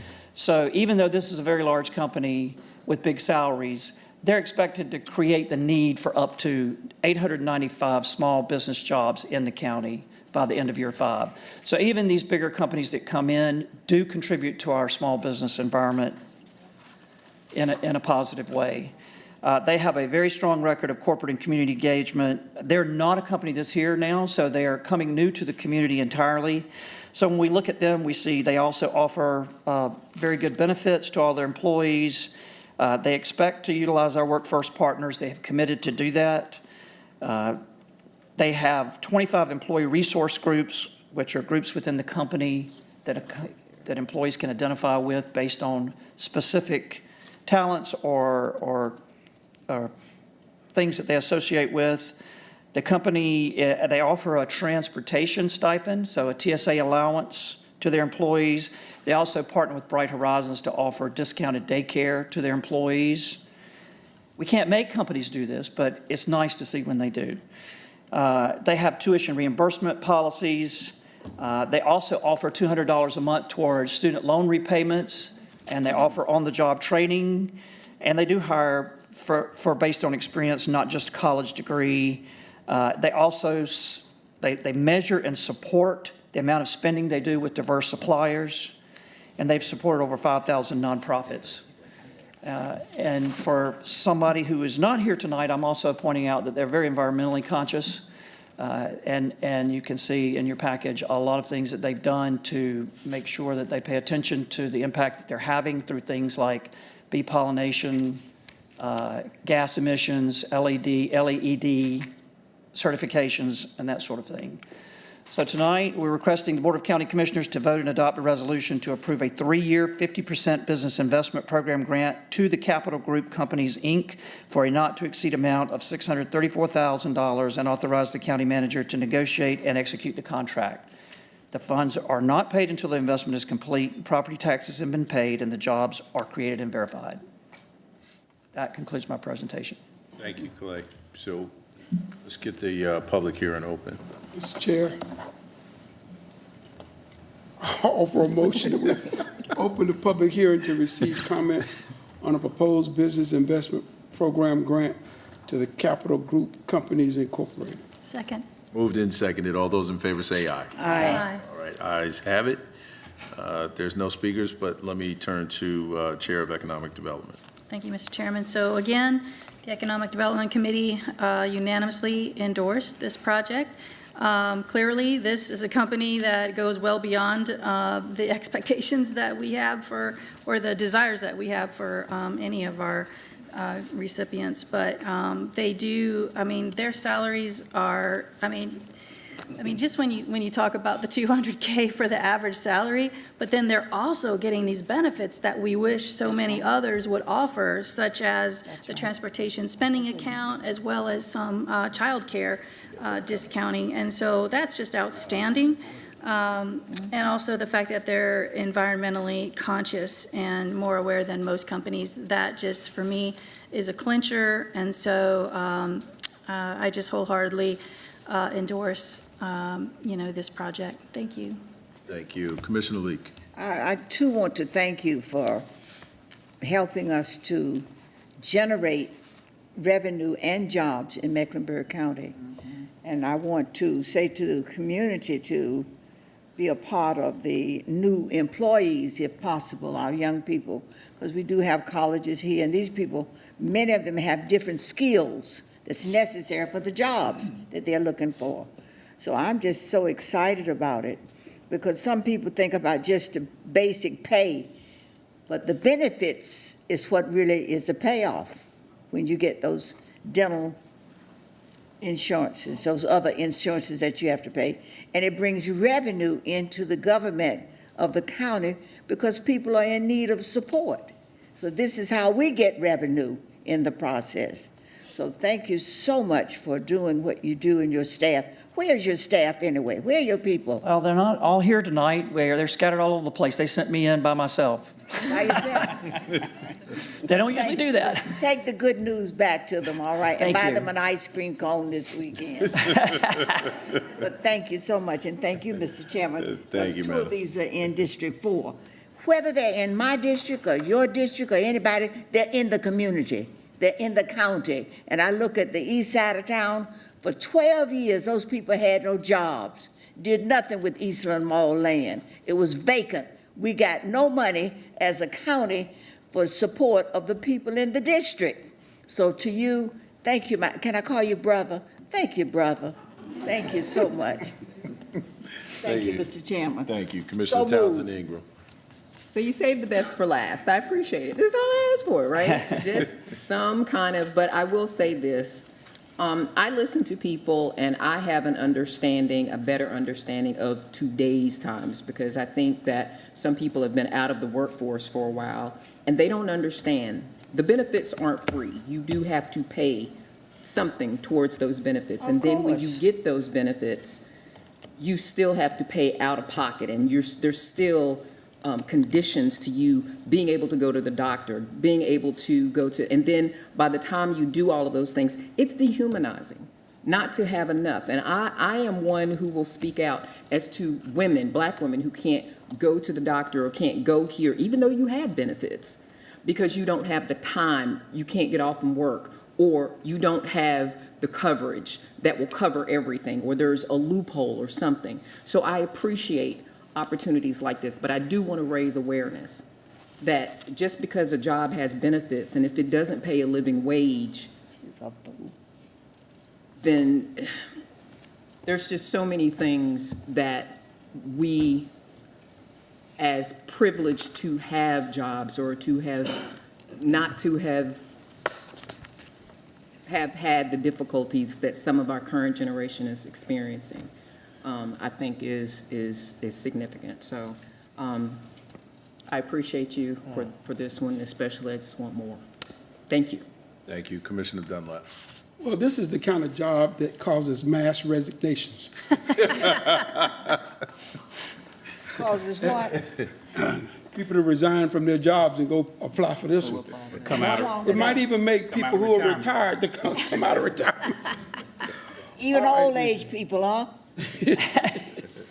Mr. Chair, I will offer a motion that we close the public hearing, approve a resolution for a 3-year 50% business investment program grant to Capital Group and Companies Incorporated for not to exceed amount of $634,000, and to authorize the county manager to negotiate and execute all documents. Second. All right, it's been moved and seconded. Great discussion. All those in favor say aye. Aye. And that is unanimous, Madam Clerk. All right, that takes care of all our public hearings. We're going to move to advisory committee reports. And we are thankful that we have some friends here from the Charlotte-Mecklenburg Community Relations Committee to give us their annual report. 2 men from the Divine Nine, 1 Alpha man and 1 great Kappa man. Hey. We don't see the other one, we just see Alpha. Good to see you both. And it's just good to be alive, man. Thank you. Well, good evening, Chair Jarrell, Vice Chair Altman, County Manager Bryan, and Honorable Commissioners. Thank you for this opportunity today to share with you all the great things that we've been doing with the Community Relations Committee. Many of you know me, but my name is Sam Smith Jr., and I serve as the chair for the Charlotte-Mecklenburg Community Relations Committee.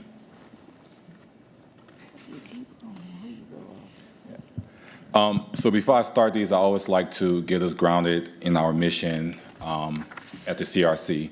So our mission is to empower, collaborate, engage, and promote opportunities to create positive outcomes. Our current membership on the CRC is 30. We have a 45-member bandwidth. The mayor can appoint 8 members to the committee. The city council can appoint 16 members, and this body can appoint 21 members. But before I move forward, I'll be remiss. I'm the one standing here giving all the good news, but a lot of the work is done by committee members, and many of them are present here today with us. So I would like all the committee members of the CRC that are present, if you all could please stand and be recognized by our commissioners. Don't be shy. Thank you. And we have a few members who are also present virtually watching the meeting this evening. So the primary function of our committee is to provide authentic feedback on community issues, assisting the facilitation of communication between the committee, community, and elected officials. We promote community harmony, civic opportunities, respect, and understanding among all residents, and we advocate for access and opportunity across the Charlotte-Mecklenburg area. Our committee structure, we have 3 main committees that drive a lot of the work that we do. The CRC liaison representative, this specific committee, their main focus is to increase community awareness about the programs and services that you'll hear about from Terry shortly. They work with staff to address community concerns. Our Public Relations Committee, their main focus is our CRC newsletter, and you'll hear about the stats in a second around that. speaking in the community, so opportunities for us to go out and speak about the work that we're doing with the CRC. We also have a CRC speaker series that is internal to the committee that we do every month. And then also identify partnership opportunities in the community. And then our third subcommittee is the Community Engagement and Culture Events Subcommittee. Their primary role is the annual MLK celebrations, and you'll hear a little bit about that in a second. The Police Community Relations Awards, and also the community festivals and events. So a little bit of highlight on some of the work that has happened on our committees. The first one is our annual Charlotte Mecklenburg MLK celebration. This particular committee in CRC will lead, host, and engage activities and meaningful award programs that honor Dr. King's legacy. We also have the Police Community Relations Awards. We lead and host the annual award program, honoring CMPD officers who will go above and beyond to foster meaningful connections with residents and neighborhood groups. A little bit of stats on each of these committees. So our annual Charlotte Mecklenburg MLK celebration is a host of 7 events hosted across the community with community members' participation. Last year we had about 8,000, earlier this year we had about 8,000 plus engagement across the community around that. Our police awards, our police community awards committee stats. So approximately about 200 guests, including elected officials, community leaders, award nominees, CMPD leadership and staff, and family and friends of the nominated officers all participated in the police award. 10 officers were presented with an award, and 1 youth award was also presented this year. And I'll be remiss if I don't highlight and say thank you to Commissioner Eileen Powell for providing heartfelt remarks on behalf of this board. And she also did a come to mission moment where she shared about her impact and engagement with police officers growing up in her community. Additional community highlights. So we expanded visibility through participation in community events. As you can see, these are some of the events that we've participated in, and I'll highlight a few of them momentarily. Some of the ones that I want to really lift up is the Live Well Mech Tour. And the reason why I want to lift that up is because last year when we was here presenting, we made a pledge to this body asking you all to please get engaged with us. Oftentimes when the community here, the Charlotte Mecklenburg Community Relations Committee, all they hear is Charlotte. They don't hear the Mecklenburg County part. So last year while I was here, we asked you all to please get involved and get engaged with us.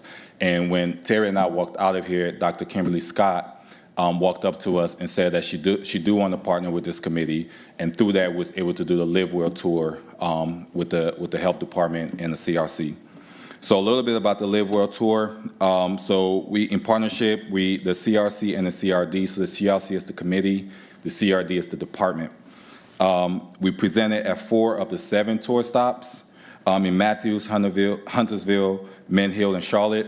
So we share a little bit of work that the CRC is doing. The CRD shared a little bit of work that they're doing with the community, really just to bring a lot of awareness to that. The faith and safety conversation provided an opportunity to engage with 75 faith leaders. We constantly engage with these leaders when things are happening in our community and how we can move things forward. And then tomorrow we have an event. So the CRC is co-sponsoring a film screening and community conversation in partnership with the Charlotte Leadership Collaborative. The film is called Join or Die. It explored the decline of civic engagement and the urgent need for stronger community participation and connection. So we'll be doing that tomorrow with the Charlotte Leadership Collaborative. We also expanded our reach through collaboration and communication. So again, I spoke about the speaker series.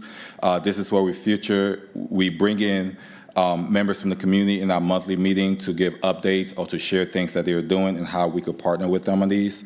And we also have our newsletter that we distribute to over 3,500 plus subscribers. And these are individuals who are in the community and community stakeholders.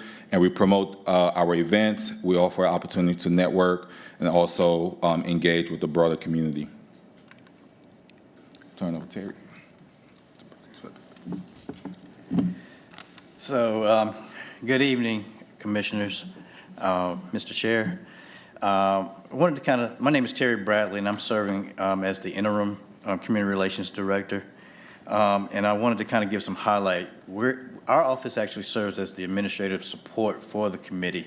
And you saw a good a piece of the work that they're doing. And some other things that we do is around the core functions around 4 things I want to mention or lift up. And that's with the Americans with Disabilities Act, Community Affairs, our Fair Housing Program, and our Dispute Settlement Program. Our ADA program, American with Disabilities Act, is one of those programs that are ensuring that everyone with a disability has access to our programs, services, and any activities that the City of Charlotte is providing. That's through our facilities, through our websites, through our sidewalks, anything that we have ownership on. We want to make sure that they have access to using those services. And we do that by just working with all of the different departments to ensure that they're maintaining federal compliance around those areas. Right now, we're ensuring that all of our digital platforms right now are being compliant. As you might be aware, this month, there's mandatory that all of the city or municipality websites, digital platforms have to be ADA compliant. And we've worked to ensure that that happens at this point. There's a potential opportunity that they might extend that out to a year, but we're trying to meet that deadline by this month. We also extend our services to work with our county partners to ensure that they have any support that they need around those areas. We've provided 6 lunch and learns over the year to talk about ways of ensuring that the support staff are aware of these things that they need to do to bring compliance into place, and also that they have the necessary resources and education around what needs to be made compliant over the years. We also look at the physical barriers that are in place. What ways that we need to do to address and remove those barriers. So primarily in terms of just all of the work that we do, we're looking at how do we remove barriers to ensure people have access. Our community affairs is our staple program as well. It's ensure that we have education, outreach, and civic engagement with making sure that the community is aware of all of the services that might be provided for them, and also ensuring that there's an opportunity to share those concerns that the citizens might have and a way to address them in a meaningful dialogue. We're also looking at different ways of having engagement around different issues around the community as well. Next. Our dispute settlement program is the program that addresses conflict within our community.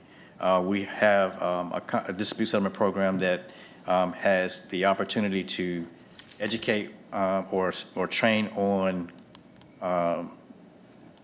conflict resolution, also getting ensure that we have mediators.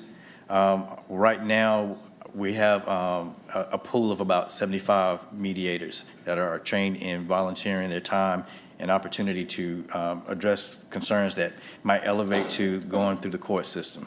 That kind of reduces the tensions that are in court because people have opportunities to talk thoroughly about what their issues and concerns are. We've had about 925 referrals over this year, and then cases that have been mediated, a little bit over 800 of those cases that have been addressed. We've had the opportunity to collect over 30,000 in restitution. So this work is not being the simplest work because it takes time for people to have meaningful dialogue, and that when we have meaningful dialogue, it takes time. Time to talk about what happened, how it made you feel, and what would you like to do to make your situation whole, where you don't have that typically in the court systems. And then last but not least is our Fair Housing Program. Our Fair Housing Program is one that's actually kind of has opened up 24 inquiries for investigation and has closed about 18. The monetary relief received for complainants during that time has totaled about $6,687. Most complaints were race and disability related. Again, fair housing is one of those where we have the opportunity to ensure that people have equitable access to homes. Sometimes they really don't know they've been, their rights have been violated until they come to our office and we can sit down and ask them questions about what they've experienced and try to give them some redress. We also have our non-discrimination ordinance program. We opened with 7 inquiries for investigation and closed about 5. The total dollars received through conciliation is about $6,950. Most complaints were based on disability through our non-discrimination ordinance. And we also have 5 sources of income increase, but none meeting elements of jurisdiction for investigation at this time. So with that, turn it back over to our chair. So just very quickly on our outlook, about 3 years ago when I was appointed in this role, we created a strategic plan that will kind of help set a tone and a direction for where the CRC is going. Not going to go over year 1 and 2 because the last 2 years I've presented where we are and we have attained or accomplished all of those things in year 1 and 2. So I want to talk a little bit about year 3 of the strategic plan. So this is really the end of that. I'm happy to say that we have been able to retain 100% membership and engagement. So we have kept our membership threshold to about 30. What we realized was 45 was way too large, and we were having a lot of dysfunction on the committee. But at 30, we've been able to have a steady flow, and everyone is very, very engaged. So I'm really proud to lift that up.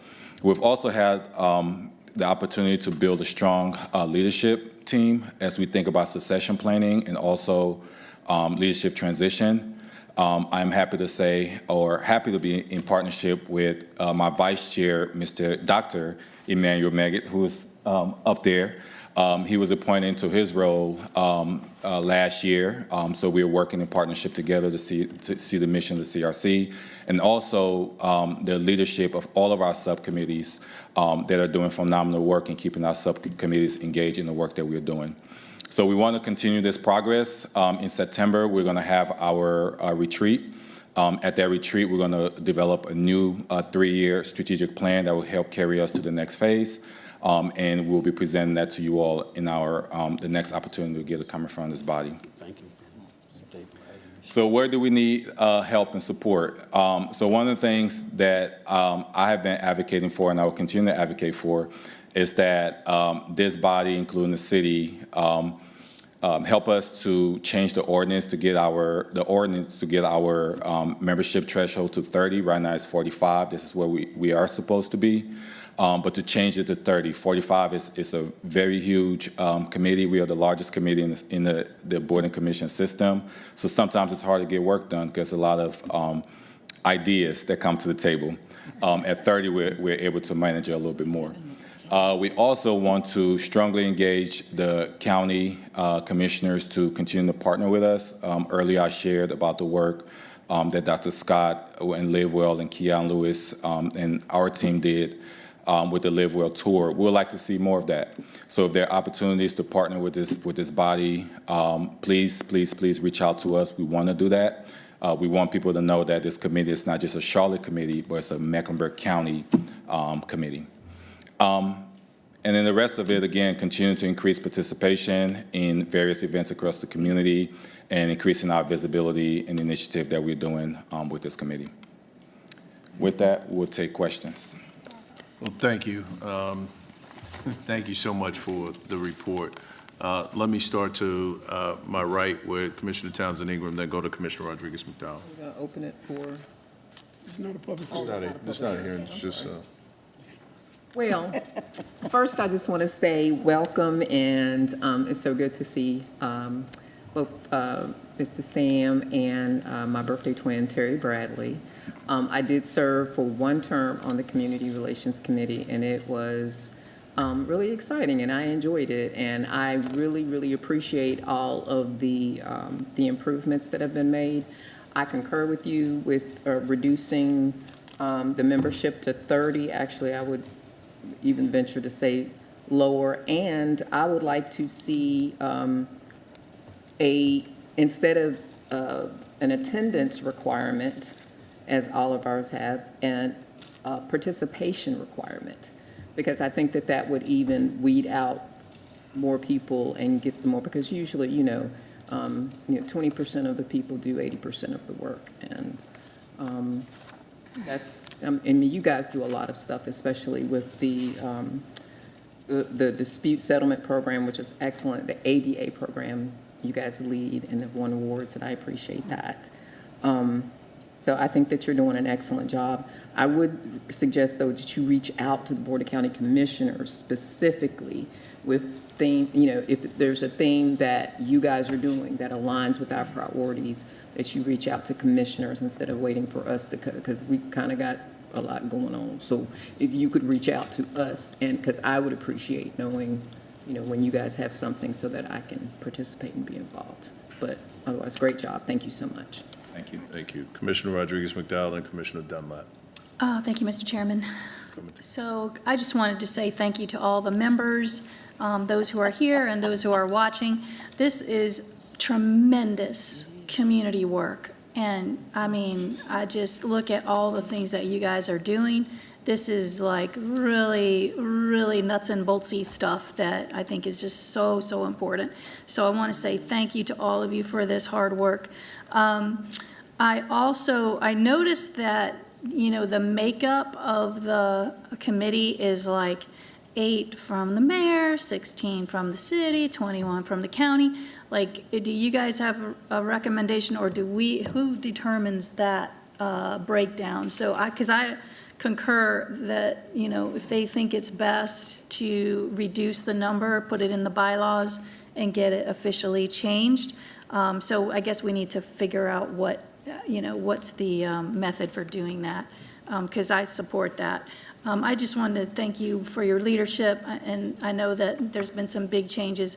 I also want to thank you for sending your agendas. I've been getting those emails, and I appreciate that. And I just want to say, well done. Thank you. Commissioner Dunlap, then Commissioner Leak. Susan must have been reading my book. I too want to thank the committee. It's been a lot of changes, Sam, since you've taken over the leadership, and I certainly appreciate the way you've shaped the board. I had the same concern as it relates to the number, and I'm sure there will be some negotiation in terms of those numbers. I agree that the 45 is too big, and 30, we just have to, between the two boards, agree on the numbers. And again, you can get this information by simply getting on the mailing list. Thank you. Commissioner Leak. Let me first say thank you, thank you, thank you. We've followed that group for years, over the years. Your previous leading person who retired after 30-some years or more. 50. And we're just grateful. And as I looked at your presentation of your report, it's excellent. Not a whole lot of reading, nice pictures, and everybody's smiling in all of these pictures. So they must be pleased with what's going on. And I took a note that I did see some seniors in here, and not all young people. So you need a cross-section, and I don't mean that to be negative, but I'm saying it because I've gotten so much grief about old people need to go home and sit down. So I want to say to you, your organization has been very powerful for Mecklenburg County. Keep it up, keep it up, keep it up. And I wish that other organizations that would represent us and come to us had a complete report as you have for us. Your recommendations, what you want to change, what you've done, your successes and non-successes. Keep up the good work. And thank you so much for being here tonight. And I wish you could have come earlier and that the place was packed. So to hear your report, save it, give it out into churches, in the community, so people can see what you're doing. Spread the good news. People like to spread the bad news, but spread the good news.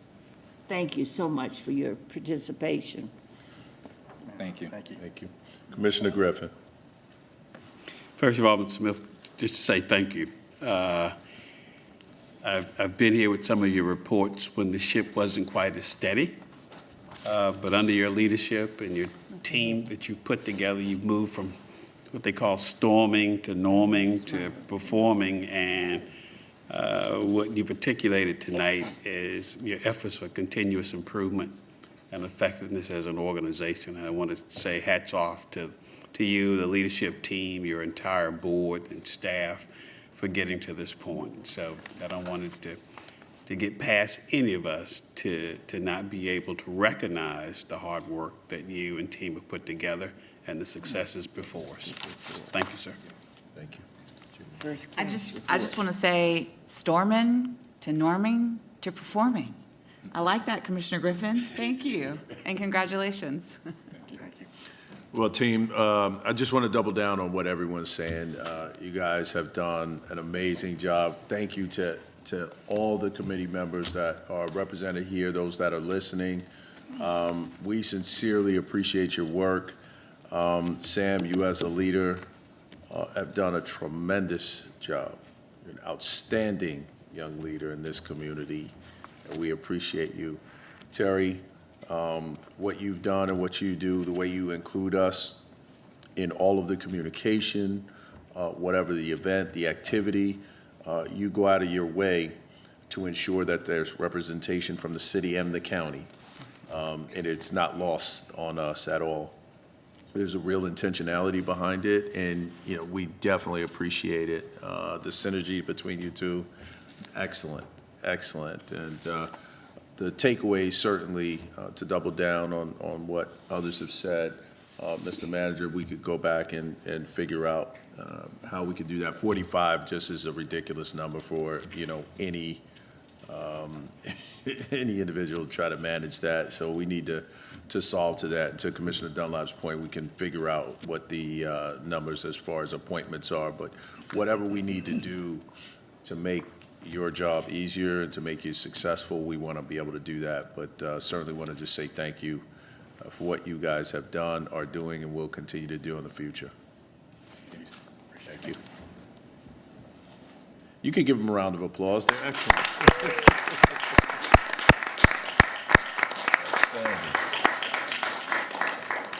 All right, thank you so much. Now it's my pleasure to turn it over to the manager for his report. Thank you, Mr. Chair. There are 2 items under my manager's report this evening. For the first item, I'm asking that you receive as information an update on the progress of the Marshall Park Development Memorial Project.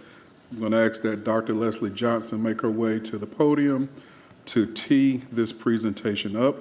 Just as a little background information, the Stan Greenspon Holocaust Education Center at Queens University of Charlotte, in partnership with NAACP of Charlotte Mecklenburg Branch, the Charlotte Black Jewish Alliance, and Queens University of Charlotte, propose to honor the resilience of humanity through engagement with 2 iconic memorials in Marshall Park.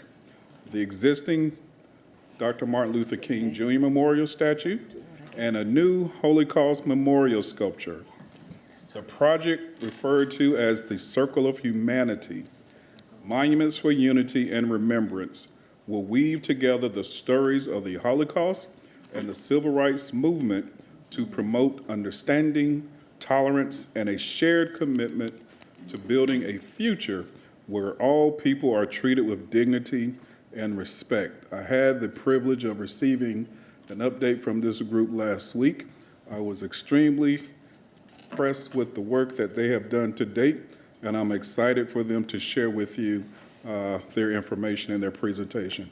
Dr. Johnson? Good evening, Commissioners, and thank you, County Manager Bryant.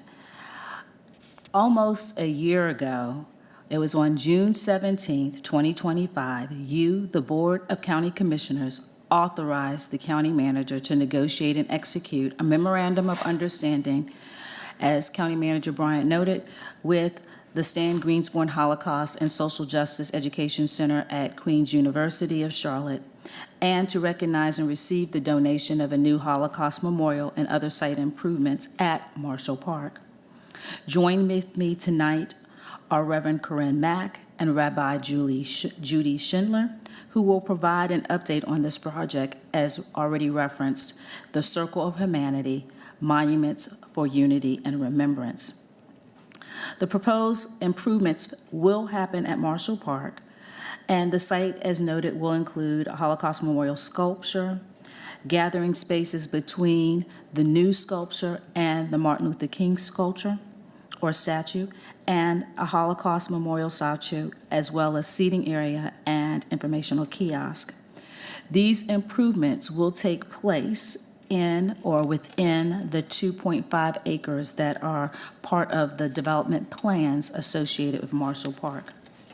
Now, before we shift to me giving the clicker to Reverend Mack and Rabbi Schindler, I'm compelled to note that it has been over 6 decades since Martin Luther King Jr. delivered his iconic "I Have a Dream" speech. Yet there's still relevance today. And possibly by intertwining history and culture, we can build bridges together. With that, I'm going to pass the mic over to Reverend Mack and then Reverend Schindler, and they will also introduce others that are with us tonight. Thank you. Good evening, County Manager Bryant, Chairman Durrell, Vice Chair Altman, and all of our esteemed county commissioners. Thank you for this opportunity to come before you. I am Reverend Corinne Mack, President of the Charlotte-Mecklenburg NAACP. And this presentation is the Circles of Humanity, Monuments for Unity and Remembrance. As you can see on the picture, there is a memorial for the Holocaust, which is very small, and quite frankly, it's covered with weeds at this time, as well as the monument for Dr. Martin Luther King. Our partners are Queen's University of Charlotte, the Stan Greenspan Holocaust Education Center, NAACP Charlotte-Mecklenburg branch, Mecklenburg County, North Carolina, as well as the Charlotte Black and Jewish Alliance. This is about a shared history. We normally have a 20-minute video, but tonight we cut it down to 90 seconds, so bear with us.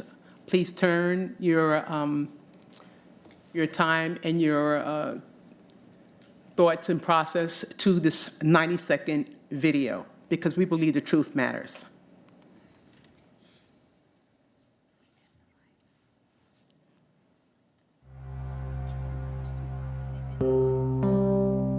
There's an African proverb that says if the lions don't tell their stories, the hunters will get all the credit. I'm telling you the story now because you're young lions and lionesses. My great-grandfather had been in slavery, and it goes across generations. You just don't get rid of it simply because there are no chains on you. The effects of slavery are still very prominent, just as the effects of the Holocaust are still very prominent amongst our brothers and sisters in the Jewish community. The Jewish people have the DNA in their soul to look up close to what happened to African Americans after slavery. We came to the South, young Jews, rabbis, many of them refugees from Nazi Germany. We hear Dr. King quoting the prophets. That was extraordinary. It made us proud. Rabbi Abraham Joshua Heschel said, "The future of America will depend on how it responds to Dr. King." It was the work that Dr. King had spoken for, fairness, equality, against anti-Semitism, and for freedom for Soviet Jews. A large Jewish presence in the civil rights movement was evident almost from the beginning. Well, Stan Levinson and Harry Wachtel were lawyers who were working with Dr. King. They were advisors, marchers, fundraisers. They were in the thick of things.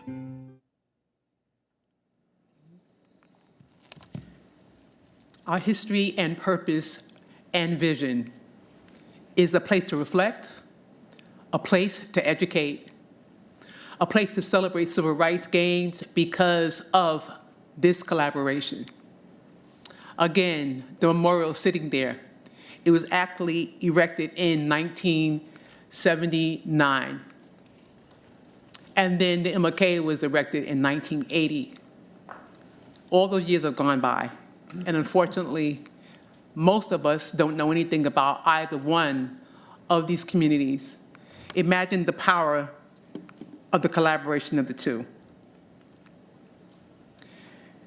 We've heard about our esteemed county commissioners giving the county manager the opportunity to execute the MOU, and we are grateful for that. We held 12 community feedback sessions, and I tell you, each one was more powerful than the next. Approximately 850 attendees, overwhelmingly favorable feedback, and 103 took the time to complete a quite long survey. There were some community concerns brought to our attention, a very small group. We've had direct dialogue with those individuals, as well as giving them the opportunity to come to these feedbacks. And after they understood the real vision, they too came aboard. And now I bring you Rabbi Judy Schindler. We really want to get to our sculptors who came in and announced them to the community. They came down from Durham. We'll get them some good dinner after this meeting. But here are some key takeaways from those 12 community feedback sessions. There's broad and enthusiastic community support for the initiative. The community favored a representational sculpture rather than the other finalist, which was an abstract sculpture. And there were, by a significant majority, participants favored the sculpture concept called In Transit, The Weight of Absence, created by these amazing North Carolina artists. The concept was created by Stephen Hayes and David Wilson, whom you will shortly meet. It's important to note that there were a small number of thoughtful concerns in the feedback sessions, but it was not opposition. There were some thoughtful concerns about how we bring these two histories together. People asked that we ensure that we have historical accuracy, accessibility, and a clear explanation of both distinct histories and the connection between them. We've taken those recommendations seriously and incorporated them into our planning. We pulled together an urban design selection committee. Many of them are here. Several of them have direct linkage history with the Brooklyn Village, the historic Brooklyn neighborhood where these memorials will stand. The winner of the design selection, we had an RFP, was called Woven Histories, and it was a collaboration that came together, the Urban Design Partners and Groundwork Studio. And this is the aerial vision that you can see they've created. We seek to create an educational corridor linking the MLK Memorial Statue and the Holocaust Memorial through interactive educational experiences and gathering spaces. There are many features, but you can see these are just samples. There'll be benches with stone books reflecting the civil rights history, the Holocaust history, and that shared history, those woven histories. The middle top one is the plaid dress. That plaid stone will reflect the dress that Dorothy Counts Scoggins wore when she courageously integrated an all-white Charlotte high school. We had an art selection committee that came together. These are leaders from Charlotte Museum, Charlotte institutions, and the arts community. 57 artists submitted applications to create our sculpture. 8 finalists advanced, ultimately 2 developed full design concepts. And we are excited to bring these memorials to life. Education was a supremely high priority for those in the community feedback sessions. They want to make sure that we have interactive learning experiences, a digital learning hub. We envision bringing together many of our esteemed organizations in Charlotte to help craft that. The budget, we seek to be responsible stewards of our resources. Funds will come from private individuals, foundations, and corporations. Most project dollars will be invested locally, supporting our city and state, and we seek to have a $100,000 endowment to ensure that we can maintain the monuments and have educational opportunities. We hope to complete this. Here's a projected timeline. We hope to complete this within 1 to 2 years. And last, it's my great honor to introduce the exceptional artist selected to create Charlotte's new Holocaust Memorial sculpture, and as part of our Circle of Humanity, Durham-based Stephen Hayes and David Wilson.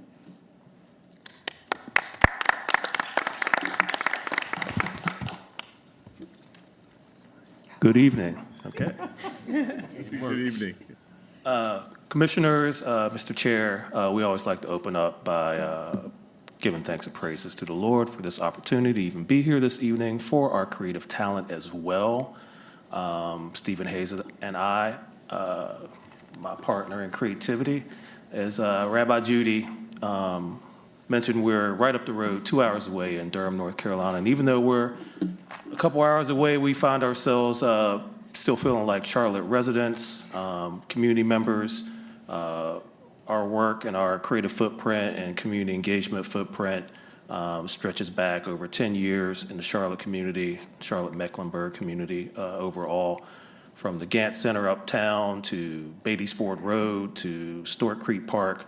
You can see our public artworks, maybe even in residential private collections, you can see some of our fine art. So we by no means feel foreign to Charlotte Mecklenburg, and we're very grateful for this opportunity to once again hopefully create public art that is meaningful and authentic.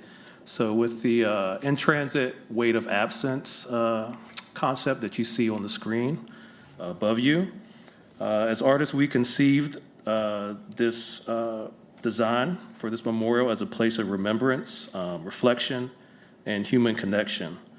Rather than creating a deportation rail car physically as a memorial or a monument, we sought to distill its emotional reality into a sculptural form that speaks to loss, separation, uncertainty, and the enduring human desire for dignity. Through the memorial's two faces, because there will be one side that you see in front of you up on the screen now, and then there will be a reverse side. We hope visitors encounter both the tragedy of the Holocaust and the universal experiences that connect us all: family, resilience, compassion, memory, and the value of every human life. The reverse face invites quiet contemplation and affirms our shared responsibility to remember. We envision this memorial overall as a companion to the nearby MLK monument, creating a broader dialogue about injustice, courage, and the consequences of hatred. While each work reflects a distinct history, together they speak to our common humanity and the responsibility we all share to build a more just and compassionate future. Thank you for this opportunity.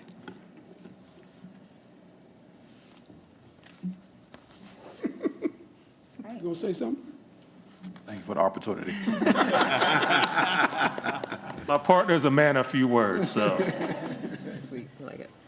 Well, again, we are pleased to be able to provide this update. Of course, we'll allow the opportunity for any questions that you may have.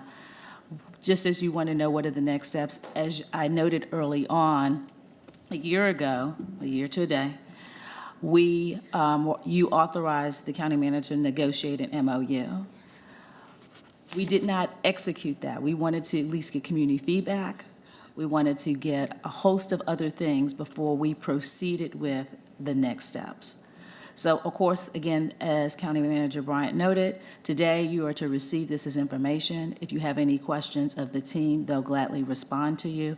The next steps, as noted, would be, one, for us to we've worked behind the scenes on a memorandum of understanding, but we opted not to execute it because we wanted to make sure that we got support of the community before we even attempted to advance it forward. And then the next thing, they're going to be working really hard to start raising the funds. You notice that they said it was philanthropic, private, individual. No county dollars are being asked at this time. And then, of course, they want to be able to announce the artist to the community at large because they had an aggressive or competitive selection process, and they wanted to wait before making that grand announcement before they had the opportunity to share it with you as a board. So with that, if you have any questions, I'll allow them to respond to you accordingly. Thank you. Thank you for the presentation. Thank you for the work. I'm going to start with Commissioner Altman. Thank you. Wow.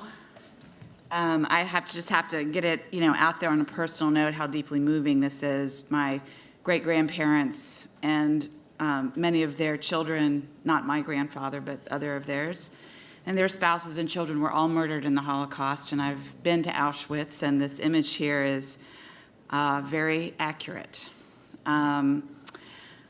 But putting the personal aside, what really strikes me about this moment is, the Holocaust represents one of history's most grotesque genocides.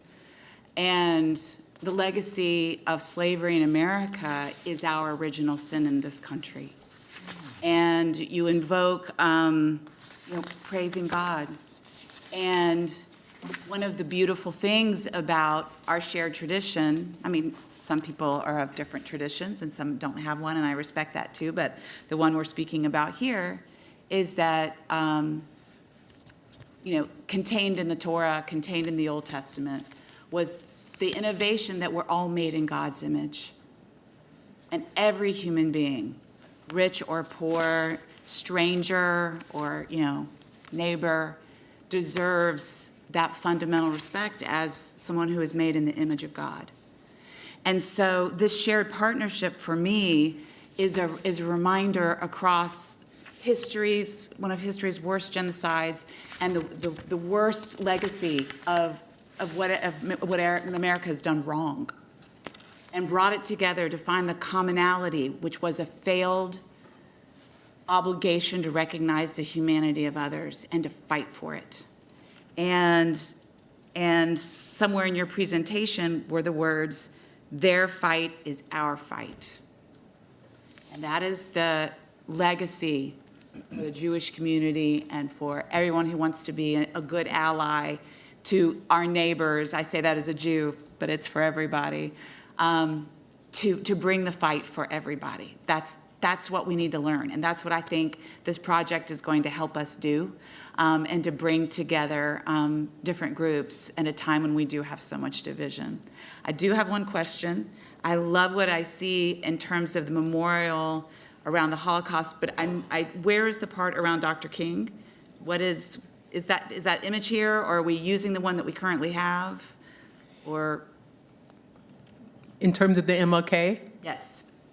We're having conversations around that now. I'm sure you've heard the same complaints that we've heard in reference to the memorial right now and whether it looks like him or not. And so we did have a discussion with the artists about trying to see how we can fix that problem. We plan on raising money for that as well, just so that you're aware. We are already in that conversation and decided that we need to raise money to, do something different with that as well, with the approval, of course, of the county commissioners. Okay, and but so I want to remind fundraising will everyone, support that too. if I may. It's already in there, yeah. It's already in our budget. I want to remind everyone, if I may, that this will be the first ever, not only in the country, but in the world. We will be the first to do something like this. And this is a teachable moment. Thank you. Commissioner Leek. I'm so full.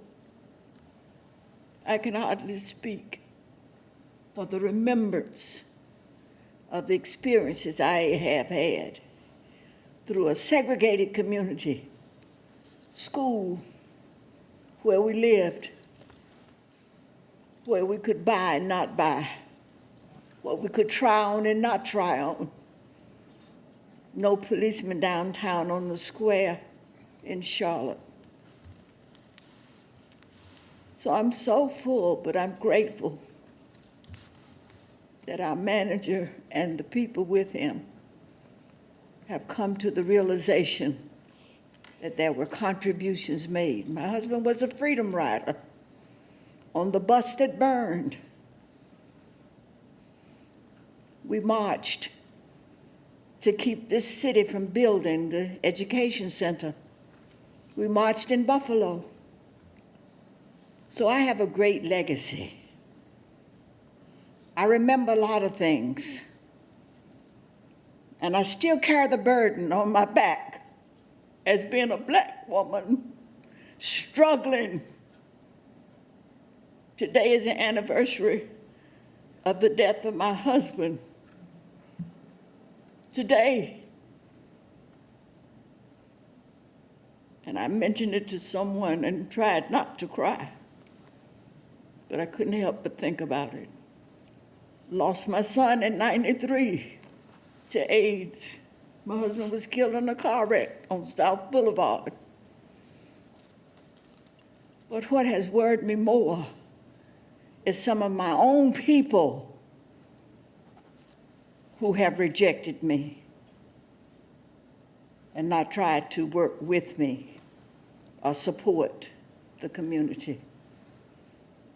So whatever I can do to help, I'm going to do it. Number two, I always speak truth, and people don't want to hear the truth. I served on the school board, and all I've tried to do as a teacher was to elevate my children and give them the best that I could give them and hold those who are responsible accountable to be accountable to do what they had to do. And I've been a lifelong member of the NAACP all of my life. I remember meeting Martin Luther King. I remember when he was at a church meeting and stopped by, just to stop by that church, not to be a part of the meeting, but he was elected because he was not a part of the group. So I have a long history, and I'm not ashamed of my age, of the service that I've delivered and given in this community. We'll continue to do it. So thank you for the opportunity to say something, but whatever I can do to help, I'm here to help with you and not criticize you, but to help you. God bless you, and thank you. And to the manager, thank you. Can't say it enough for a young man. I'm sorry, but I have a long story to tell about some people and some places and some incidents and some events. I haven't forgotten them, and I do not have Alzheimer's. Thank you. Thank you. Commissioner Griffin. First of all, let me thank you for your presentation. I was just trying to reflect. I don't know how many people up here probably remember Harry Golan, but I do. Oh, yes, I do too. And we're going to tell those stories at this. This is home for me. So I don't know if y'all remember Jewel Sweet was on the corner of 7th and McDowell Street. So their interaction, the intersection of African Americans and the Jewish community has been a part of me growing up here in Charlotte. So I just want to say just the concept is just phenomenal, and kind of leaned over to my chair and kind of say, okay, now what's the Marshall Park master plan again? Help me with that broader picture. And I guess the manager at some point, a month, 2, 3, a year, whatever it is, will kind of build that out. But I want you to visualize what I'm visualizing sitting here. In 2028, Second Ward High School will reopen after being closed for 59 years. And to have 2,000 kids a block away to experience Circle of Humanity will last for a lifetime, many lifetimes. And I'm just trying to visualize that. I don't know where we are with everything, Mr. Manager, but there is a phenomenal potential if those things can occur in that space, so that these youngsters will be thinking about a school that sat on that same land from 1923 to the time this community bulldozed it, but to reflect on that journey with that Circle of Humanity is really, really phenomenal. And hopefully that school will see images of Martin Luther King at our graduation in 1963 when he came to Charlotte. So there's phenomenal potential. I don't know the mechanics, but at some point somebody will share and enlighten me on the mechanics. The potential is just phenomenal.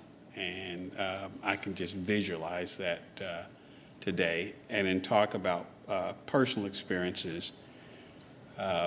with Sarah Schreiber and my kids. When my kids were, I don't even know if they were at Central Piedmont, because that's where we first met them in daycare. It's when they built the J in the early years. My kids would, I don't know if you even know that now, but my grown kids now would go to the J with the Schreibman family to enjoy that facility when it was brand new. So they're just a lot of emotions and just visions right now. And thank you for your presentation. And I'll get with the team over there to kind of figure out what is the Marshall Plan, master plan look like, or can look like in the future. Thank you, Mr. Chairman. Thank you. Commissioner Rodriguez-McDowell. Oh, thank you, Mr. Chairman. You guys, this is really special. I really, I'm so glad that the artists are here. It's so cool to see you guys in person. But I wanted to just make sure I understand on slide 12, it shows looks like some of the pictures are renderings and some look like photographs. So if you just help me out, I'm trying to understand. So yeah, the pictures like on the left look like they're actual photographs. They're just concepts, right, from other, the urban designer said, oh, we would like benches with books. Is that, yeah, so they're just concepts.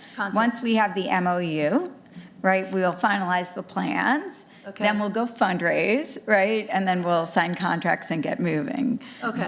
Yeah, so these are just sort of like components. What they saw this and they're like, oh, that would be great to have a pathway that looks just like the dress that Dorothy. So this is pulling all of these pieces together. Yes. Yes. And I just really love what Commissioner Griffin said about the juxtaposition with the high school and all that. That's really awesome. But thank you for explaining that. I just wasn't quite getting what was real and what was. We had 10 minutes, so I was already racing. happened. Yeah. No, thank you so much for that. I appreciate it. And thanks again to the artists for their work. That's going to be amazing. So thank you. There will be a place to honor the memories of civil rights heroes. People can say, and Holocaust survivors, or to say, I'm in for this concept of unity and remembrance. So there'll be lots of art, and we want to tell the stories of Harry Golden, our own civil rights and Black-Jewish relations stories that are so critical. Awesome. Thank you. Commissioner Townsend Ingram. I want to say thank you, Reverend Mack and Rabbi Judy, for the presentation, and especially for what Reverend Mack said, that this is something that has not been done and that we will be an example, because that's exactly what I was thinking. I cannot understand for the life of me why we compete for the popularity of the pain that we've gone through. We compete for it. Even, in some instances between generations, we compete because we're afraid we'll lose our place. If you know that you've been solidified in history, it'll be there, but we have these monuments and we have these things and we will remember. And we do still need you, but you do still need to teach other generations. They need to learn from you. And if you are stingy with that and if you hold on to that in the positions, then when you're gone, that's it. Who else do we have? So I think that that's a valuable lesson. So I appreciate you. I love the artwork, appreciate the artists being here. And I just applaud you for being the example, again, I think that our community needs to be, especially in this current political environment. Thank you for taking the leadership on that. Thank you. Commissioner Dunlap. Well, I'm going to yield most of my time to those who had more to say. But I thank you, too, for the work that you've done. But I also applaud you for being able to look outside the community to find the right person for this task. I support our local artists, but there are times when you have to look broader than your local community. And so I applaud you for having the guts to do that, to bring back a project, a memorial, a dedication that will be fitting for this community. So thank you. Thank you. Thank you. So a couple just thoughts and comments. One, appreciate the work and the vision and craftsmanship and just overall artistry. as someone who has no artistic bone in his body, I just always admire that. But I do want to say to our amazing community leaders that when I think about this project, I think about it in terms of beyond art. I think what it represents, particularly in a time of so much division and just strife, and right is wrong and wrong is right, and up is down and down is up. I think it's amazing for two leaders, and I think there's a story in and of itself with two leaders coming together from two different cultures, but the same community of humanity, that came together in a time,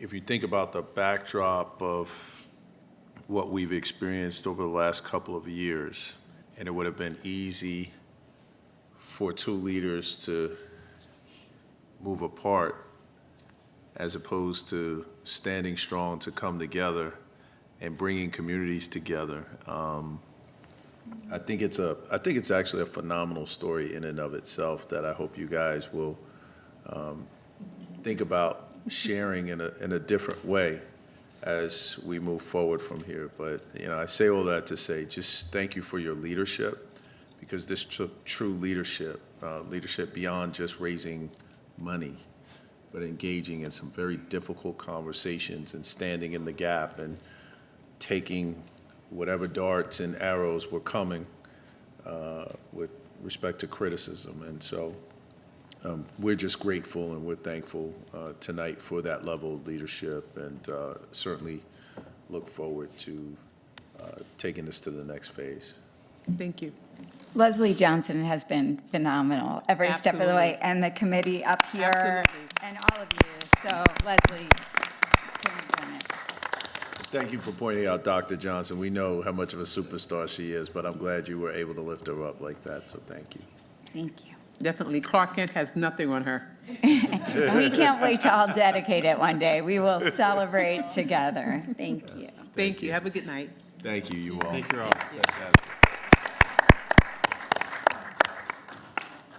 Thank you for that great update in your leadership. For the second and final item under my manager's report, I am not seeking action. This is for you all to receive as information and update pertaining to a proposed amendment to legislation, draft legislation, from the North Carolina General Assembly governing the Interstate 77 South Express project. Lisette Nimmons, our Intergovernmental Affairs Manager, is going to present that item to you. Mr. Chair, please recognize Ms. Nimmons. Lisette, you are recognized. Thank you. Thank you. Good evening, Chairman Jarrell, Vice Chair Altman, Commissioners, County Manager Bryant, and staff. This evening, I will provide an overview of a proposed legislative amendment governing a planning organization's removal of a project from its transportation plan. To offer background and context, as you may recall, on January 21st of this year, the Charlotte Regional Transportation Planning Organization, also referred to as CARPO, voted 14-7 in favor of supporting the implementation of the I-77 South Express Toll Lane project. After a majority vote on May 20th of this year, CARPO subsequently rescinded its support for the project.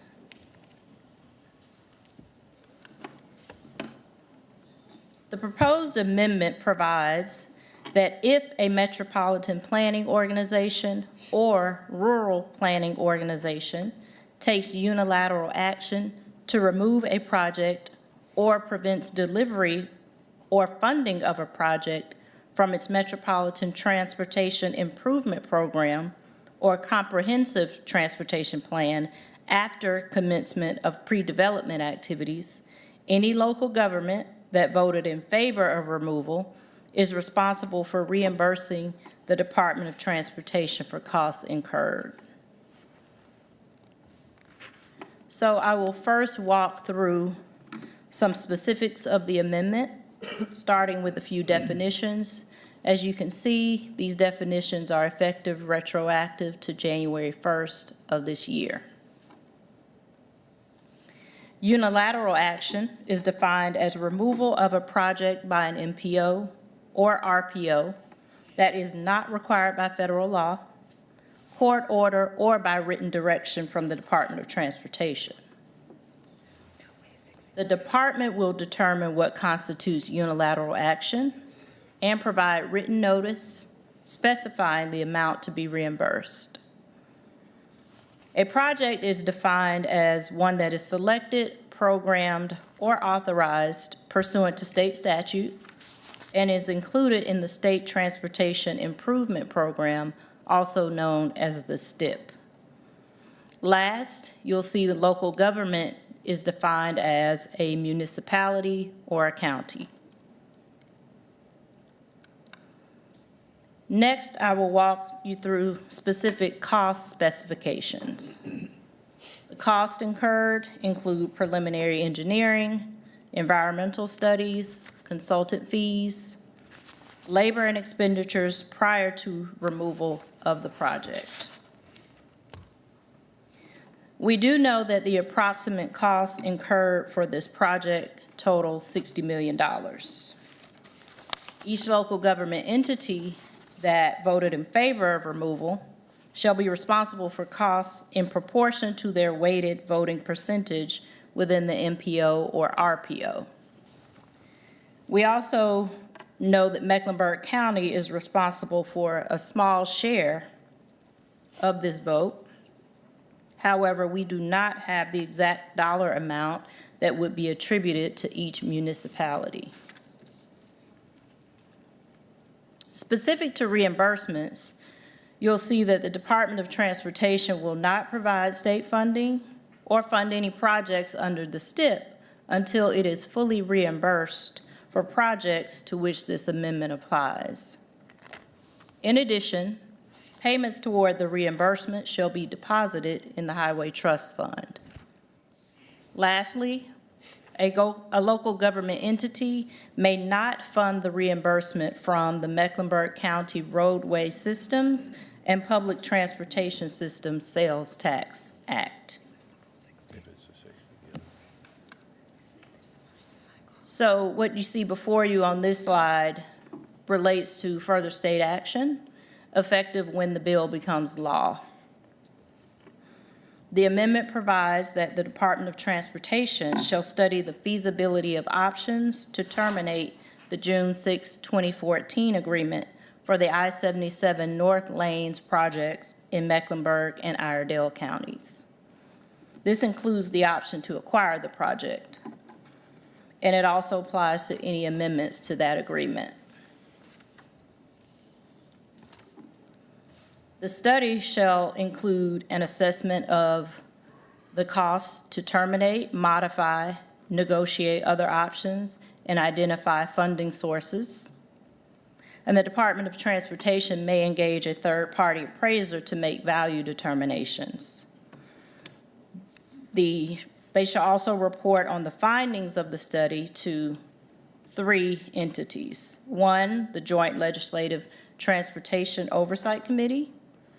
2, the Senate and House Transportation Appropriations Committee chairs, and the Fiscal Research Division. That report should be submitted by January 1st of 2027.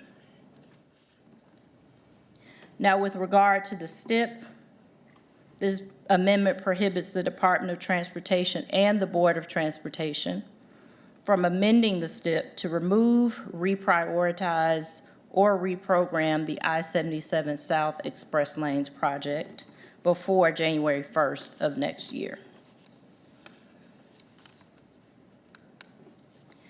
So on this last slide, I will walk you through the history of this bill and the current status. House Bill 1094 was filed on April 29th of this year, and it's titled Ferry Division Performance Audit. The bill was passed by the House on June 3rd and was sent to the Senate.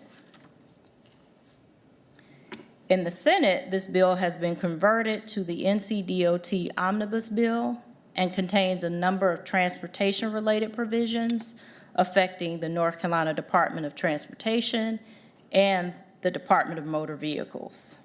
The new name of this bill is Ferry Division Audit DOT Omnibus. Now, due to the timing of the short session, there's been some discussion of House Bill 1094 being amended to add the language I've provided, as the bill filing deadline for short session has passed. Alternatively, the provision could be added to the state budget bill and then would not pass through the normal committee process. On tomorrow, the Senate Transportation Committee could vote on the proposed committee substitute, and this amendment, if offered, that meeting is scheduled for 12 p.m. This concludes my presentation, and I will open the floor for discussion.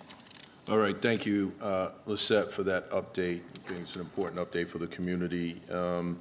And for those in the community that don't know, Commissioner Altman is our representative at both CARPO and formerly at MTC as well, and has been really engaged as it relates to this issue of I-77 and all things transportation for this board. So at this time, she is going to be the person that will make opening comments on behalf of the board. Thank you, Mr. Chairman, and thank you so much, Lizette. To the community, this discussion is happening because we want you to have information, and we want you to hear from this board and from our team what we know, and to give you an update, because that's what we owe you. So the summary is, our position has not changed. I received a directed vote from this board to vote against I-77 South way back when it was initially approved, and I did so. And we continue in that advocacy today. So we have in no way changed the position of the Mecklenburg Board of County Commissioners vis-a-vis this project. We are aware of the legislation in Raleigh, and there is a legal opinion of Daniel E. Peterson of the town of Matthews, who he's a partner, I believe, at Parker Poe, who has prepared an evaluation of this legislation and raises very serious constitutional concerns about the ability for this legislation to be passed at all and withstand any sort of constitutional scrutiny. I think it's clear that it has intended to threaten and coerce. You know, there are transportation planning boards across the state, urban and rural, and towns and municipalities and cities that when they get what DOT designs, they decide they don't want it. And this would create a new precedent that DOT could turn around and assess fees against any municipality in the state if they can do this to Mecklenburg County. So we need to be really careful and understand our friends and partners in the General Assembly and their constituents need to understand what this represents, which is really a power grab from the General Assembly to the decision-making that is properly vested in localities under federal law. I will note that this scare tactic of trying to assess $60 million to this region sort of doesn't make a lot of sense. If the bill is retroactive to January of this year, I find it very hard to believe that $60 million in studies were concluded in all of 6 months. So, you know, we have to get to the bottom of that. And I also note the part of the legislation that says that DOT won't provide any funding under the STIP until it's fully reimbursed. I call upon the Department of Transportation and Governor Josh Stein to make clear that it would never hold hostage other unrelated projects because of this, frankly, illegal and unconstitutional power grab by the General Assembly. So Mecklenburg County will continue the position that this board has taken from the inception. And I will continue to urge an alternatives analysis in order to help this community come to consensus about a world-class, future-looking solutions to our transportation issues, which understands the needs and history of our residents and takes into account the very serious mobility issues that we do have. Thank you, Mr. Chairman. Thank you. I know Commissioner Griffin has a comment as well. Yeah, I just want to say thank you, Madam Vice Chair, for your comments. As a fellow at-large county commissioner, we certainly represent all 1.2 million, and likewise, as a corporate body, we all represent 1.2 million residents of Mecklenburg County. And from the beginning of this discussion, we have directed our representative, who is the Vice Chair, Lee Altman, to vote no as it relates to toll roads. I've traveled this county from Davison, North Carolina, Cornelius, Huntersville, Charlotte, Mint Hill, Matthews, and Pineville. I haven't found anyone that's embraced this notion of toll roads. So the vote that we gave our representative is the vote that we give her today. Thank you, Mr. Chairman. Thank you. Commissioner Rodriguez-McDowell. Thank you, Mr. Chairman. So, Lizette, can you explain on the 6th slide where it talks about the DOT and the Board of Transportation shall not amend the STIP to remove, reprioritize, or reprogram the I-77. Can you explain the significance of that expiring January 1st, 2027? I don't understand that part. So basically, that provision means that before January 1st, the Department of Transportation cannot remove this action as voted by CARTPO. So you're saying that the rescission vote does not really take effect? Until January 1st, 2027, based on the language in this bill. Okay. So as it stands, nothing has changed with the project since the rescission vote from CARTPO, based on the language in this amendment. Okay, so it's kind of like not acknowledging the rescission vote. Exactly. Okay, that is really confusing So to me. this provides for no changes until this date you see here. Okay. All right, so I just wanted to say that, you know, in my view, this is retaliatory governance as opposed to representative governance. And so what we know is that this failed concept in the north is not working, okay? And so for this or any body to not learn from prior mistakes or other failed models and to just keep moving forward with the decision that was, you know, began over a decade ago, that wouldn't be good governance either. And so if it wasn't true that the North situation wasn't failed, then I don't think the representative who's writing this bill would be including in the bill that they want this concept to be rethought for the northern tolls. So this just doesn't really make a whole lot of sense. And so to the community, I just want to say that, you know, if you think that this doesn't make sense, you are right, because it doesn't. And so I just want to say that this board, or that this commissioner, I can just speak for myself, but I believe that we are all of the same mind, that, you know, we don't want to have governing that is not listening to what's currently happening in the community. We don't want to be stuck in some kind of method that we can't change based on the realities on the ground and, you know, the realities of all of the information that we've gotten since this original plan was cooked up over a decade ago. So I just wanted to say that, Mr. Chairman, that, you know, we want to be responsive to the people, and I think that's right.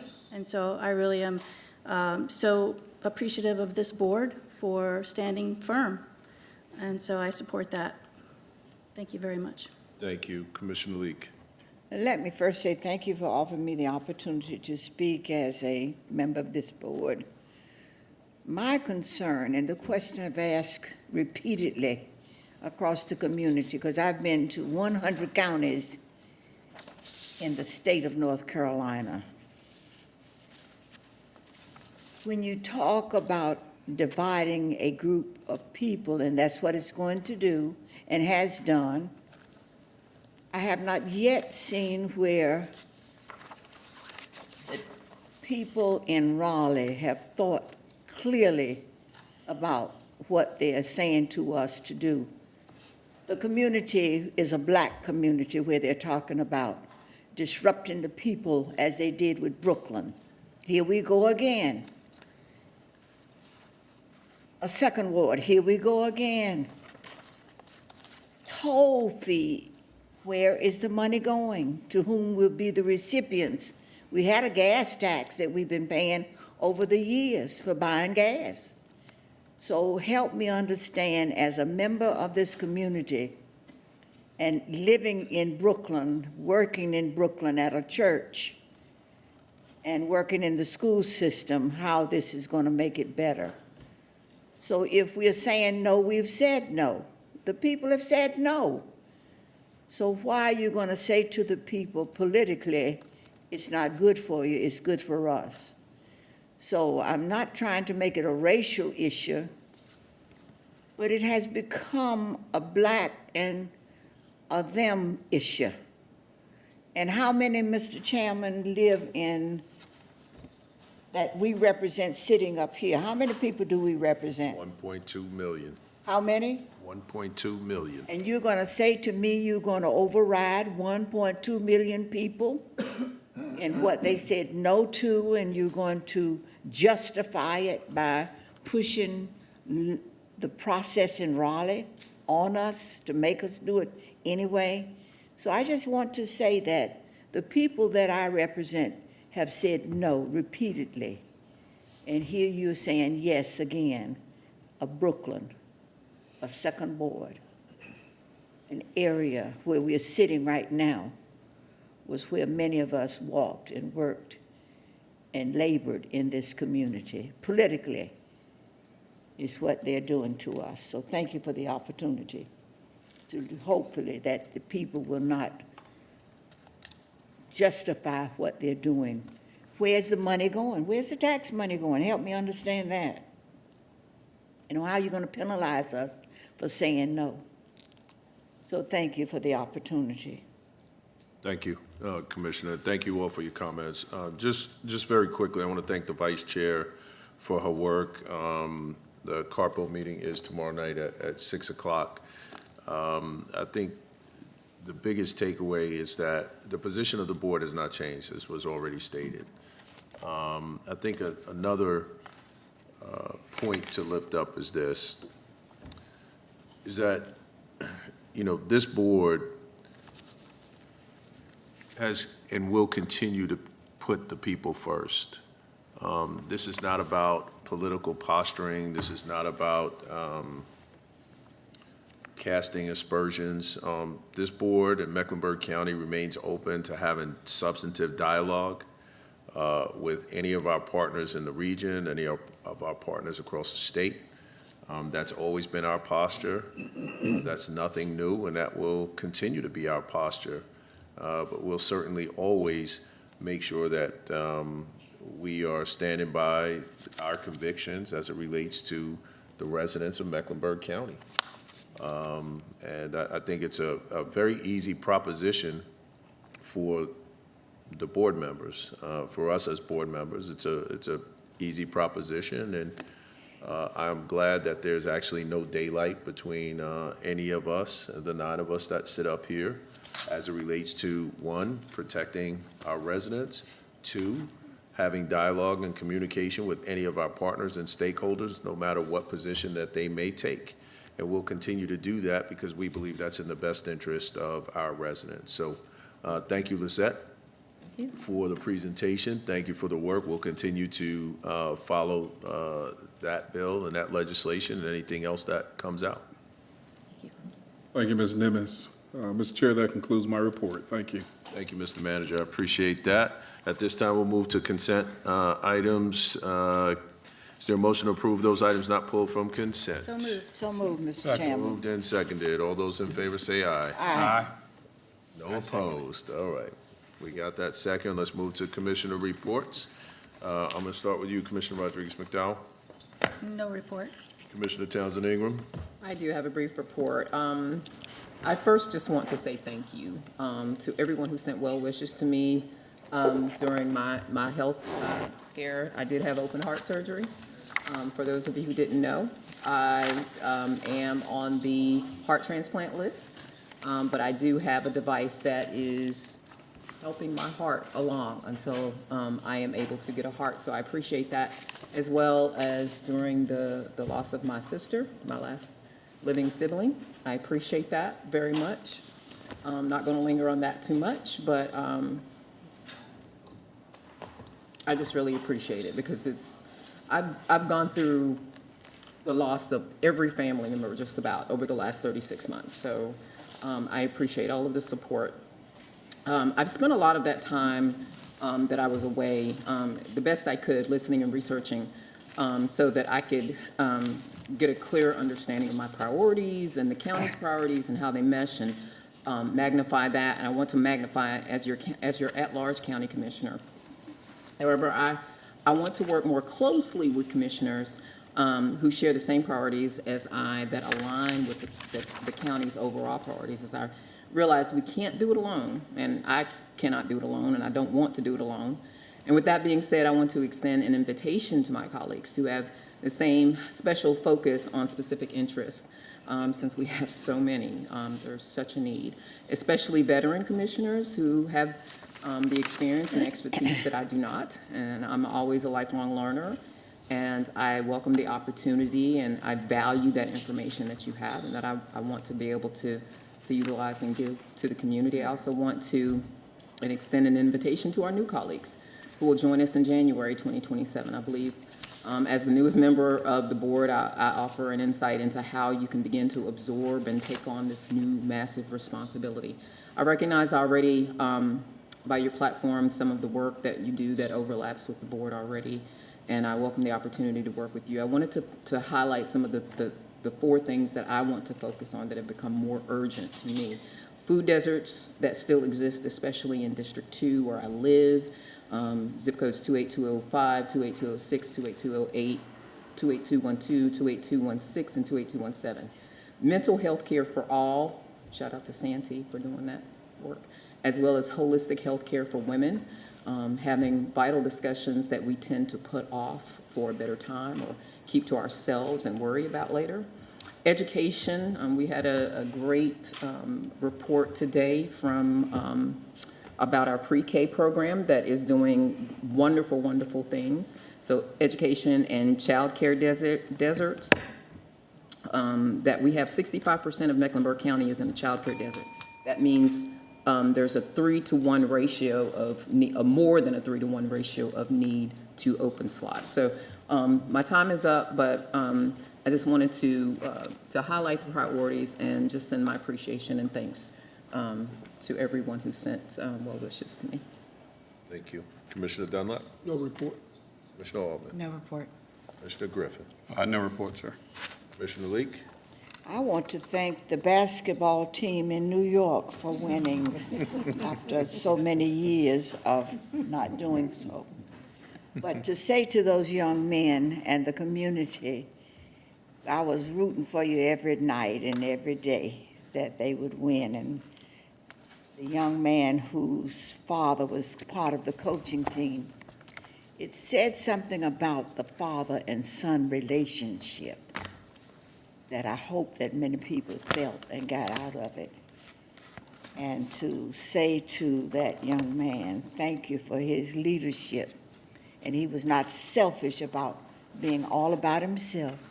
It was about the team. And we sit here as 9 people and should not be separated, but work for the betterment of all. And on Sunday is Father's Day. And I want to say to our chairperson, I want to say to our manager and all of our men who work so hard in this community, that you may not have birthed the children that's at Charlotte Mecklenburg school system, but you provide the funds by which those children receive support and those families from this organization. So I pray that you have a wonderful Father's Day coming from the children of Mecklenburg County school system, coming from the community itself, that there are those who work very hard for our young people to be successful in this community and other communities. So, Mr. Manager, thank you for your service and your work and involvement with the children by budgeting. And again, to you, Mr. Chairman, as the father of 2 young daughters, that you will continue to be the kind of father that you've shown. And many of them have done this, and some have and have not. But I couldn't let this go by without saying to the fathers of this community, power to you. Keep up the good work. And thank you for your service. Thank you. Thank you. Commissioner Rodriguez-McDowell. I just couldn't let the moment pass when Commissioner Leek is shouting out the Knicks, that we have to shout out the Canes. It was a great sports weekend, and I so enjoyed watching that series. The Stanley Cup was amazing. And I also did watch the Knicks series as well, and I just wanted to say, go Canes. I love it. It was awesome. Let me just say very quickly, Commissioner Leek stole a little bit of my thunder because I did want to say Happy Father's Day to all the fathers here that work, team members here from Mecklenburg County, and people that are acting as father figures. That's right. Whether they are a man or not, and certainly to my colleagues and role models here on the dais, Happy Father's Day to all of you all, Mr. Manager, Commissioner Dunlap, Griffin, Mr. Wade, and our entire team, and to my colleagues, to your significant others. I definitely want to offer a Happy Father's Day as well. So, with that being said, I'll entertain a motion to adjourn. Second. All right, all those in favor say aye. Aye. Meeting adjourned.